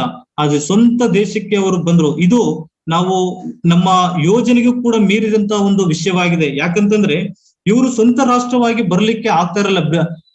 ಹಿಟ್ಲರ್ನ ಕಾಲದಲ್ಲಿ ಈ ಇಸ್ರೇಲ್ ಜನರು ಅನೇಕ ಸಂಕಷ್ಟಗಳನ್ನ ಅವರು ಅನುಭವಿಸಿದ್ರು. ಅದು ಮಾತ್ರ ಅಲ್ಲ, ಅವರು ಎಷ್ಟೋ 9 ಮಿಲಿಯನ್ ಇರ್ಬೇಕಾದಂತ ಜನಾಂಗ ಬರೀ 3 ಮಿಲಿಯನ್ಗೆ ಅವರು ಬಂದಂತವರಾಗಿದ್ದರು. ಆದ್ರೆ ದೇವರು ತಾನೇ ಇಸ್ರೇಲ್ ಜನರನ್ನ ಆತನು ಅವರನ್ನ ನಡೆಸಿ ಅದು ಸ್ವಂತ ರಾಷ್ಟ್ರವಾಗಿ ಇವತ್ತು ಅದು ನಮ್ಮ ಕಣ್ಣು ಮುಂದೆ ಇರುವುದರ ಕುರಿತಾಗಿ ನೋಡುತ್ತೇವೆ. ಆದ್ರೆ ಈ ಜನರು ಮುಂದೆ ಅವರು ಸ್ವಂತ ಆಲಯವನ್ನು ಕಟ್ಟುತ್ತಾರಾ? ಅದೇ ಅನೇಕರಿಗೆ ಒಂದು ಪ್ರಶ್ನೆಯಾಗಿ ಇರುವಂತದ್ದಾಗಿದೆ. ನಾನು ಹೇಳ, ಈಗ ಇರುವಂತಹ ಈ ಒಂದು ಮುಂಚೆ ಇದ್ದಂತ ದೇವಾಲಯದಲ್ಲಿ ಇದ್ದಂತ ಸ್ಥಳದಲ್ಲಿ ಈಗ ಮುಸಲ್ಮಾನರು ಅವರ ಮಸೀದಿಯನ್ನು ಅವರು ಕಟ್ಟಿದ್ದಾರೆ. ಅದಕ್ಕೆ ಅವರು ಡೋಮ್ ಆಫ್ ದ ರಾಕ್ ಎಂಬುದಾಗಿ ಅವ್ರು ಹೇಳ್ತಾರೆ. ಅಲ್ಲಿ ಅವ್ರಿಗೆ ಆ ಒಂದು ಮಸೀದಿ ಮಾತ್ರ ಅಲ್ಲ, ಅದರ ಪಕ್ಕದಲ್ಲಿ ಇನ್ನೊಂದು ಕೂಡ ಮಸೀದಿ ಇದೆ. ಅದಕ್ಕೆ ಆಲಾಕ್ಸ್ ಮಸೀದಿ ಎಂಬುದಾಗಿ ಅವರು ಕರೆಯುತ್ತಾರೆ. ಅದರ ಪಕ್ಕದಲ್ಲಿ ಸ್ವಲ್ಪ ದೂರದಲ್ಲಿ ನಾವು ನೋಡುವುದಾದ್ರೆ ಯಹೂದ್ಯರು ಟೆಂಪಲ್ ಮೌಂಟ್ ಇನ್ಸ್ಟಿಟ್ಯೂಟ್ ಎಂಬುದಾಗಿ ಅವರು ಪ್ರಾರಂಭಿಸಿದ್ದಾರೆ. ಇವ್ರು ಪ್ರಾರಂಭ ಮಾಡಿದ ಯಾವಾಗ ಅಂತಂದ್ರೆ 13/10/2004ರಲ್ಲಿ ಟೆಂಪಲ್ ಮೌಂಟ್ ಇನ್ಸ್ಟಿಟ್ಯೂಟ್ ಅವರನ್ನು ಪ್ರಾರಂಭ ಮಾಡಿದ್ದಾರೆ. ಕಾರಣ ಏನಂತಂದ್ರೆ ಮುಂದೆ ಕಟ್ಟಲ್ಪಡುವಂತ ದೇವಾಲಯದ ಕುರಿತಾಗಿ ಈಗ ಅವರು ಏನ್ ಮಾಡ್ತಾ ಇದ್ರೆ ಅಲ್ಲಿ ತರಬೇತಿಗಳ ಕೊಡುವುದರ ಕುರಿತಾಗಿ ಅಲ್ಲಿ ನಾವು ನೋಡುತ್ತೇವೆ. ಅಲ್ಲಿ 71 ಮಂದಿ ಅವರು ಸೆನೆಟ್ರಿಗಳನ್ನ ಅವ್ರು ಮಾಡಿದ್ದಾರೆ. ರಬ್ಬಿಗಳನ್ನ ಅವರು ಆರಿಸಿಕೊಂಡು ಅವ್ರನ್ನ ಹಸ್ತಾರ್ಪಣೆ ಮಾಡಿ ಹೇಗೆ ನಾವು ಯಜ್ಞಗಳನ್ನ ಸಮರ್ಪಣೆ ಮಾಡಬೇಕೆಂಬುದಾಗಿ ಅವರೆಲ್ಲರಿಗೂ ಕೂಡ ಈಗ ತರಬೇತಿ ಕೊಡುವುದರ ಕುರಿತಾಗಿ ನಾವು ನೋಡ್ತಾ ನಾವಿದ್ದೇವೆ. ಅದು ಮಾತ್ರ ಅಲ್ಲ, ಒಬ್ಬರು ದೇವರ ಸೇವಕರು ಹೇಳಿದ್ದು, ಈಗಾಗಲೇ ಮಹಾಯಾಜಕನು ಆತನು ಹಾಕಿಕೊಳ್ಳಬೇಕಾದಂತ ವಸ್ತ್ರವೂ ಕೂಡ ಈಗಾಗಲೇ ಅದು ರೆಡಿಯಾಗಿ ಅದು ಅಲ್ಲಿದೆ ಎಂಬುದಾಗಿ ಹೇಳಿದ್ದಾರೆ. ಎಲ್ಲವೂ ಕೂಡ ರೆಡಿಯಾಗಿದೆ. ಆದ್ರೆ ಅವರಿಗೆ ಒಂದಿಲ್ಲ, ಯಾವುದಂದ್ರೆ ಮಂಜೂಷ ಇಲ್ಲ ಎಂಬುದಾಗಿ. ಈ ಸೇವಕರು ಅವರು ಕೇಳಿದಂತ ಪ್ರಶ್ನೆ, ಮಂಜೂಷ ಎಲ್ಲಿ ಎಂಬುದಾಗಿ ಕೇಳಿದಾಗ ತಕ್ಕ ಸಮಯದಲ್ಲಿ ದೇವರು ಆತನು ಒದಗಿಸುತ್ತಾನೆ ಎಂಬುದಾಗಿ ಅವರು ಹೇಳಿದ್ದಾರೆ. ಭವಿಷ್ಯದಲ್ಲಿ ಅವರು ದೇವಾಲಯವನ್ನ ಕಟ್ಟುತ್ತಾರೆ ಎಂಬುದಾಗಿ ಅವ್ರ ನಿರೀಕ್ಷೆಯಿಂದ ಇವತ್ತು ಕೂಡ ಅವರು ಮುಂಸಾಗುತ್ತಲೇ ಇದ್ದಾರೆ. ಭವಿಷ್ಯತ್ ಕಾಲದಲ್ಲಿ ಅವರು ದೇವಾಲಯವನ್ನು ಕಟ್ಟುತ್ತಾರೆ. ಕಟ್ಟಿದಾಗ ಆ ದೇವಾಲಯದಲ್ಲಿ ಈ ಒಂದು ಸೈತಾನನ ವಿಗ್ರಹಗಳನ್ನ ಆತನು ಇಡುತ್ತಾನೆ ಎಂಬುದಾಗಿ ಇಲ್ಲಿ ನಾವು ದಾನಿಯೇಲನ ಪುಸ್ತಕ 9:27ನೇ ವಚನದಲ್ಲಿ ಇಲ್ಲಿ ನಾವು ನೋಡುತ್ತೇವೆ. ಕೊನೆಯ ಒಂದು ದೇವಾಲಯದ ಕುರಿತಾಗಿ ನಾವು ನೋಡೋಣ. 7ನೇ ಒಂದು ದೇವಾಲಯ ಯೆಹೆಜ್ಕೇಲನ ಪ್ರವಾದನ ಗ್ರಂಥ 8ನೇ ಅಧ್ಯಾಯ 22 ಮತ್ತು 23ನೇ ವಚನ ಓದಿಕೊಳ್ಳೋಣ. ಕೊನೆ ದೇವಾಲಯ ಯೆಹೆಜ್ಕೇಲನ ಪ್ರವಾದನ ಗ್ರಂಥ 22-23ನೇ ವಚನ. ಯೆಹೆಜ್ಕೇಲ್ ಅಲ್ಲ, ಜಕಾರಿಯನ ಪ್ರವಾದನ ಗ್ರಂಥ 8ನೇ ಅಧ್ಯಾಯ 22-23ನೇ ವಚನ.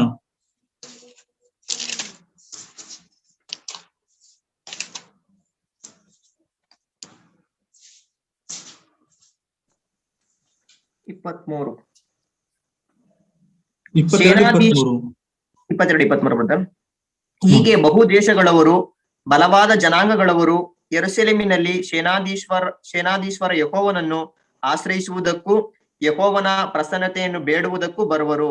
ಸೇನಾಧೀಶ್ವರ ಯೆಹೋವನು ಇಂತೆನ್ನುತ್ತಾನೆ, ಆ ಕಾಲದಲ್ಲಿ ಜನಾಂಗಗಳ ವಿವಿಧ ಭಾಷೆಗಳವರಾದ 10 ಜನರು ಯಹೂದ್ಯನೊಬ್ಬನ ಸೆರಗನ್ನು ಹಿಡಿದುಕೊಂಡು ನಾವು ನಿಮ್ಮೊಂದಿಗೆ ಬರುವೆವು, ದೇವರು ನಿಮ್ಮ ಸಂಗಡ ಇದ್ದಾನೆಂಬ ಸುದ್ದಿಯು ನಮ್ಮ ಕಿವಿಗೆ ಬಿದ್ದಿದೆ ಎಂದು ಹೇಳುವರು. ಈ 7ನೇ ದೇವಾಲಯ ಯಾವಾಗ ಅಂತಂದ್ರೆ 1000 ವರ್ಷ ಆಳ್ವಿಕೆಯಲ್ಲಿ ಯೆರೂಸಲೇಮಿನಲ್ಲಿ ಇರುವಂತಹ ಒಂದು ದೇವಾಲಯದ ಕುರಿತಾಗಿ ಇಲ್ಲಿ ನಾವು ನೋಡುತ್ತೇವೆ. ಈ ಒಂದು ದೇವಾಲಯ ಸ್ವತಃ ನಮ್ಮ ಕರ್ತನಾದ ಯೇಸು ಕ್ರಿಸ್ತನೇ ಆತನು ಆಗಿದ್ದಾನೆ. ಆಗ ಯೇಸು ಸ್ವಾಮಿ ಲೋಕದಲ್ಲಿದ್ದಾಗ ಯೋಹಾನ್ ಬರೆದ ಸುವಾರ್ತೆ 2:21 ವಚನದಲ್ಲಿ ಯೇಸು ಸ್ವಾಮಿ ಹೇಳಿದ್ರು, ಈ ದೇವಾಲಯವನ್ನು ಕೆಡವಿರಿ, ನಾನು 3ನೇ ದಿನದಲ್ಲಿ ಎಬ್ಬಿಸುವೆನು ಎಂಬುದಾಗಿ. ಅಂದ್ರೆ ಅದರ್ಥ ತನ್ನ ದೇಹವೆಂಬ ದೇವಾಲಯದ ಕುರಿತಾಗಿ ಆತನು ಹೇಳುವುದರ ಕುರಿತಾಗಿ ನಾವು ನೋಡುತ್ತೇವೆ. ಆದ್ರೆ ಯೆರೂಸಲೇಮಿನಲ್ಲಿ ಆತನು 1000 ವರ್ಷ ಆಳ್ವಿಕೆಯಲ್ಲಿ ಯೆರೂಸಲೇಮನ್ನ ಕರ್ತನು ರಾಜಧಾನಿಯಾಗಿ ಮಾಡಿಕೊಂಡು ಇಡೀ ಎಲ್ಲ ರಾಷ್ಟ್ರಗಳನ್ನ ಆತನು ಆಳುವುದರ ಕುರಿತಾಗಿ ಇಲ್ಲಿ ನಾವು ನೋಡುತ್ತೇವೆ. 21ನೇ ವಚನ ನೋಡು, ಒಂದು ಊರಿನವರು ಇನ್ನೊಂದೂರಿಗೆ ಹೋಗಿ ಯೆಹೋವನ ಪ್ರಸನ್ನತೆಯನ್ನು ಬೇಡುವುದಕ್ಕೂ ಸೇನಾಧೀಶ್ವರನಾದ ಯೆಹೋವನನ್ನು ಆಶ್ರಯಿಸುವುದಕ್ಕೂ ಹೋಗೋಣ, ಬನ್ನಿರಿ, ನಾವು ಹೋಗುತ್ತೇವೆ ಎಂದು ಹೇಳುವರು. ಹೀಗೆ ಬಹು ದೇಶಗಳವರು, ಬಲವಾದ ಜನಾಂಗಗಳವರು ಯೆರೂಸಲೇಮಿನಲ್ಲಿ ಸೇನಾಧೀಶ್ವರ ಯೆಹೋವನನ್ನು ಆಶ್ರಯಿಸುವುದಕ್ಕೂ ಯೆಹೋವನ ಪ್ರಸನ್ನತೆಯನ್ನು ಬೇಡುವುದಕ್ಕೂ ಬರುವರು ಎಂಬುದಾಗಿ. ಅದಾದ್ಮೇಲೆ 23ನೇ ವಚನ, ಸೇನಾಧೀಶ್ವರನಾದ ಯೆಹೋವನು ಇಂತೆನ್ನುತ್ತಾನೆ, ಆ ಕಾಲದಲ್ಲಿ ಜನಾಂಗಗಳ ವಿವಿಧ ಭಾಷೆಗಳವರು 10 ಜನರು ಯೆಹೂದ್ಯನೊಬ್ಬನ ಸೆರಗನ್ನು ಹಿಡಿದುಕೊಂಡು ನಾವು ನಿಮ್ಮೊಂದಿಗೆ ಬರುವೆವು, ದೇವರು ನಿಮ್ಮ ಸಂಗಡ ಇದ್ದಾನೆಂದು ಸುದ್ದಿಯು ನಮ್ಮ ಕಿವಿಗೆ ಬಿದ್ದಿದೆ ಎಂದು ಹೇಳುವರು ಎಂಬುದಾಗಿ ಓದುತ್ತೇವೆ. 1000 ವರ್ಷ ಆಳ್ವಿಕೆಯಲ್ಲಿ ನಡೆಯುವಂತ ಇದೊಂದು ಘಟನೆಯದಾಗಿದೆ. ಅನೇಕ ರಾಷ್ಟ್ರಗಳಿಂದ ಅನೇಕ ಜನಾಂಗಗಳ ಜನರು ಅವರು ಯೆರೂಸಲೇಮಿಗೆ ಬಂದು ದೇವಾಲಯದ ಕರ್ತನ ಅಲ್ಲಿ ಬೇಡುವುದಕ್ಕೂ ಆಶ್ರಯಿಸುವುದಕ್ಕೂ ಅವರು ಬರುತ್ತಾರೆ ಎಂಬುದಾಗಿ ಇಲ್ಲಿ ದೇವರ ವಾಕ್ಯದಲ್ಲಿ ನಾವು ನೋಡುತ್ತೇವೆ. ಈ 7 ದೇವಾಲಯ ಬಿಟ್ರೆ 8ನೇ ದೇವಾಲಯ ಇಲ್ಲ. ಮೊದಲನೇದಾಗಿ ನಾವು ನೋಡುತ್ತಾ ಬಂದಂತಹ ಒಂದು ದೇವಾಲಯ ಯಾವುದಂದ್ರೆ ಮೋಶೆ ಕಟ್ಟಿದಂತ ದೇವದರ್ಶನ ಗುಡಾರ. ಕಾರಣ ಏನಂತಂದ್ರೆ, ನಾನು ನಿಮ್ಮ ಮಧ್ಯದಲ್ಲಿ ವಾಸ ಮಾಡುವುದಕ್ಕೆ ನನಗೊಂದು ದೇವಸ್ಥಾನವನ್ನು ನೀವು ಕಟ್ಟಿಸಬೇಕೆಂಬುದಾಗಿ ಅಲ್ಲಿ ಹೇಳುವುದರ ಕುರಿತ ನೋಡುತ್ತೇವೆ. ಸೆಕೆಂಡ್ಲಿ, 2ನೇದಾಗಿ ಸೊಲೊಮೋನನು ಕಟ್ಟಿಸಿದಂತ ದೇವಾಲಯದ ಕುರಿತಾಗಿ ನಾವು ನೋಡುತ್ತೇವೆ. ಸೊಲೊಮೋನನು ಕಟ್ಟಿಸಿದಂತ ಆ ಒಂದು ದೇವಾಲಯ ಕೊನೆ ಅರಸನಾದಂತ ಯೆಹೂದ್ಯರ ಅರಸನಾದಂತ ಆ ಜಿದ್ಕೀಯನ ಕಾಲಘಟ್ಟದಲ್ಲಿ ನೆಬೂಕದ್ನೆಚ್ಚರನು ಬಂದು, ಅದು ದೇವರು ತಾನೇ ಮಾಡಿದಂತ ಒಂದು ಕಾರ್ಯ. ನೆಬೂಕದ್ನೆಚ್ಚರನು ಬಂದು ಆತನು ಆ ದೇವಾಲಯವನ್ನ ಆತನು ಕೆಡವಿ ಹಾಕಿದನು. ಅಲ್ಲಿದ್ದಂತ ಸಾಮಾನುಗಳನ್ನ ಬಾಬೆಲ್ ದೇಶಕ್ಕೆ ಆತನು ಒಯ್ದನು. ಅನೇಕರನ್ನ ಸೆರೆಯಾಗಿ ಹಿಡಿದನು. ಕೆಲವರನ್ನ ಆತನು ಕತ್ತಿಯಿಂದ ಕೊಲ್ಲಿಸಿದನು. ಆ ದೇವಾಲಯನ ಬೆಂಕಿಯಿಂದ ಹಚ್ಚಿದನು. ಆತನು ನಾಶ ಮಾಡುವುದರ ಕುರಿತಾಗಿ ನಾವು ನೋಡುತ್ತೇವೆ. ಅದಾದ ಮೇಲೆ ನಾವು ಓದುವಂತ 3ನೇ ಒಂದು ದೇವಾಲಯ, ಅವರು ಬಾಬೆಲ್ ದೇಶಕ್ಕೆ ಅವರು ಸೆರೆಯಾಗಿ ಹೋಗಿ 70 ವರ್ಷಗಳವರಿದ್ದಾಗ ತಿರುಗಿ ಜೆರುಬ್ಬಾಬೆಲನ ನೇತೃತ್ವದಲ್ಲಿ ಅವರು ತಿರುಗಿ ತನ್ನ ಸ್ವಂತ ದೇಶಕ್ಕೆ ಯೆರೂಸಲೇಮಿಗೆ ಬಂದು ಅವರು ಸ್ವಂತ ದೇವಾಲಯವನ್ನು ಅವರು ಕಟ್ಟಿದರು. ಆ ದೇವಾಲಯವನ್ನು ಅವರು ಕಟ್ಟಿದಾಗ ಅವರು ಪಸ್ಕವನ್ನು ಆಚರಣೆ ಮಾಡಿದ್ರು, ದೇವರನ್ನ ಅವರು ಸಂತೋಷಪಡಿಸಿದರು. ಅದಾದ ಮೇಲೆ ನಾವು ಕೊನೆಯ ವಾಕ್ಯಗಳೆಲ್ಲ ನಾವು ಓದುತ್ತಾ ಬರುವಾಗ, ಯಾವಾಗ ಅಂದ್ರೆ ಮಲಾಕಿನ ಪುಸ್ತಕ 1ನೇ ಅಧ್ಯಾಯದಲ್ಲಿ ನಾವು ಓದುತ್ತೇವೆ. ಏನಂತಂದ್ರೆ, ನಿಮ್ಮಲ್ಲಿ ಯಾವನಾದ್ರೂ ಬಂದು ಒಬ್ಬನು ದೇವಾಲಯವನ್ನ ಬಾಗಿಲು ಮುಚ್ಚಿದ್ರೆ ನನಗೆ ಅದೇ ಸಂತೋಷ ಎಂಬುದಾಗಿ ಅಲ್ಲಿ ದೇವರ ವಾಕ್ಯ ಹೇಳುತ್ತದೆ. ಅಂದ್ರೆ ಅವರು ಕಾಲ ಕ್ರಮೇಣ ವರ್ಷಗಳು ದಾಟಿ ಹೋದಾಗ ದೇವರ ಆಲಯದ ವಿಷಯದಲ್ಲಿ ಅವರು ಅಲಸ್ಯವಾಗಿರುವುದರ ಕುರಿತಾಗಿ ನೋಡುತ್ತೇವೆ. ಅದು ಕೂಡ ಹಾಳಾಯಿತು ಎಂಬುದಾಗಿ ನಾವು ನೋಡುತ್ತಾ ಬಂದೆವು.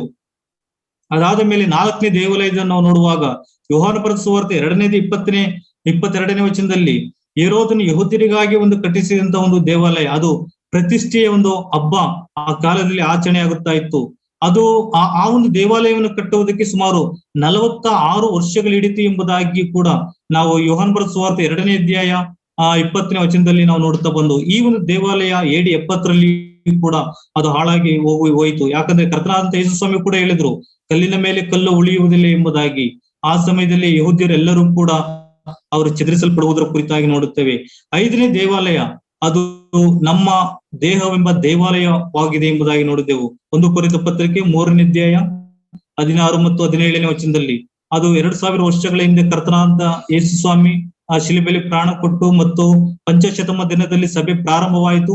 ಕರ್ತನಾದಂತ ಯೇಸು ಕ್ರಿಸ್ತನ ಬರೋಣದ ತನಕ ಈ ಒಂದು ದೇಹವೆಂಬ ದೇವಾಲಯವು ಕೂಡ ಇರುವಂತದ್ದಾಗಿದೆ. ಆರನೇದಾಗಿ ನಾವು ನೋಡುವಂತದ್ದೇನೆಂದ್ರೆ ದಾನಿಯೇಲನ ಪುಸ್ತಕ 9:27 ವಚನದಲ್ಲಿ ಮಹಾಸಂಕಟ ಕಾಲದಲ್ಲಿ ಯಹೂದ್ಯರು ಅವರು ದೇವಾಲಯವನ್ನು ಅವರು ಕಟ್ಟುತ್ತಾರೆ. ಇವತ್ತು ಅವರಿಗೆ ದೇವಾಲಯ ಇಲ್ಲ.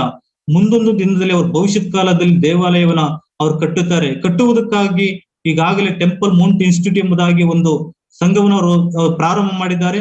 ಅದಕ್ಕೆ ಬೇಕಾದಂತ ಸಾಮಗ್ರಿಗಳನ್ನ ಅವರು ರೆಡಿ ಮಾಡಿಕೊಂಡಿದ್ದಾರೆ. ಆರನೇದಾಗಿ, ಏಳನೇದಾಗಿ ನಾವು ನೋಡುವಂತ ದೇವಾಲಯ ಯಾವುದಂದ್ರೆ ಜಕರೀಯನ ಪ್ರವಾದನ ಗ್ರಂಥ 8ನೇ ಅಧ್ಯಾಯ 22-23 ವಚನದಲ್ಲಿ ನಾವು 1000 ವರ್ಷ ಆಳ್ವಿಕೆಯಲ್ಲಿ ಯೆರೂಸಲೇಮಿನಲ್ಲಿ ಕರ್ತನಾದಂತ ಯೇಸು ಸ್ವಾಮಿ ತಾನೇ ಆತನು ದೇವಾಲಯವಾಗಿ ಅವರು ಇರ್ತಾರೆ. ಆತನು ಯೆರೂಸಲೇಮಿನ ರಾಜಧಾನಿಯಾಗಿ ಆತನು ಮಾಡಿಕೊಂಡು ಆತನು ಎಲ್ಲಾ ರಾಷ್ಟ್ರಗಳನ್ನ ಆತನು ಆಳುವಂತವನು ಆತನಾಗಿದ್ದಾನೆ. ಆ ಸಮಯದಲ್ಲಿ ಅನೇಕರು ಕರ್ತನಾದಂತ ಯೇಸು ಸ್ವಾಮಿ ಪ್ರಸನ್ನತೆಯನ್ನ ಬೇಡುವುದಕ್ಕೂ ಮತ್ತು ಯೆಹೋವನನ್ನ ಆಶ್ರಯಿಸುವುದಕ್ಕೂ ಅವರು ಬೇಡುವುದಕ್ಕೆ ಯೆರೂಸಲೇಮಿಗೆ ಆತನು ಬರುತ್ತಾರೆ. ಅವ್ರು ಬರುವಾಗ ಹೇಗೆ ಬರುತ್ತಾರೆ? ಯಹೂದ್ಯರು ಒಬ್ಬ ಸೆರೆಗನ ಹಿಡಿದು 10 ಮಂದಿ ಅವರು ಯೆರೂಸಲೇಮಿಗೆ ಬರುತ್ತಾರೆ ಎಂಬುದಾಗಿ ನಾವು ದೇವರ ವಾಕ್ಯದಲ್ಲಿ ನಾವು ನೋಡುತ್ತೇವೆ. ಈ 7 ದೇವಾಲಯಗಳನ್ನ ನಾವು ನೋಡುತ್ತಾ ಬಂದೆವು. ಈ ವಾಕ್ಯಗಳ ಮೂಲಕ ದೇವರು ನಮ್ಮನ್ನು ಆಶೀರ್ವದಿಸಲಿ, ಆತ ನಾಮಕ್ಕೆ ಮಹಿಮೆ ಉಂಟಾಗಲಿ. ಈ ಒಂದು ವಾಕ್ಯಗಳನ್ನ ಹಂಚಿಕೊಳ್ಳುವಂತೆ ನಿಮ್ಗೆ ಕೊಟ್ಟಂತ ಅವಕಾಶಕ್ಕಾಗಿ ನಿಮ್ಮೆಲ್ಲರಿಗೂ ಕೂಡ ನಾನು ವಂದನೆಗಳನ್ನ ತಿಳಿಸುತ್ತೇನೆ. ಕರ್ತನಾಮಕ್ಕೆ ಮಹಿಮೆ ಉಂಟಾಗಲಿ.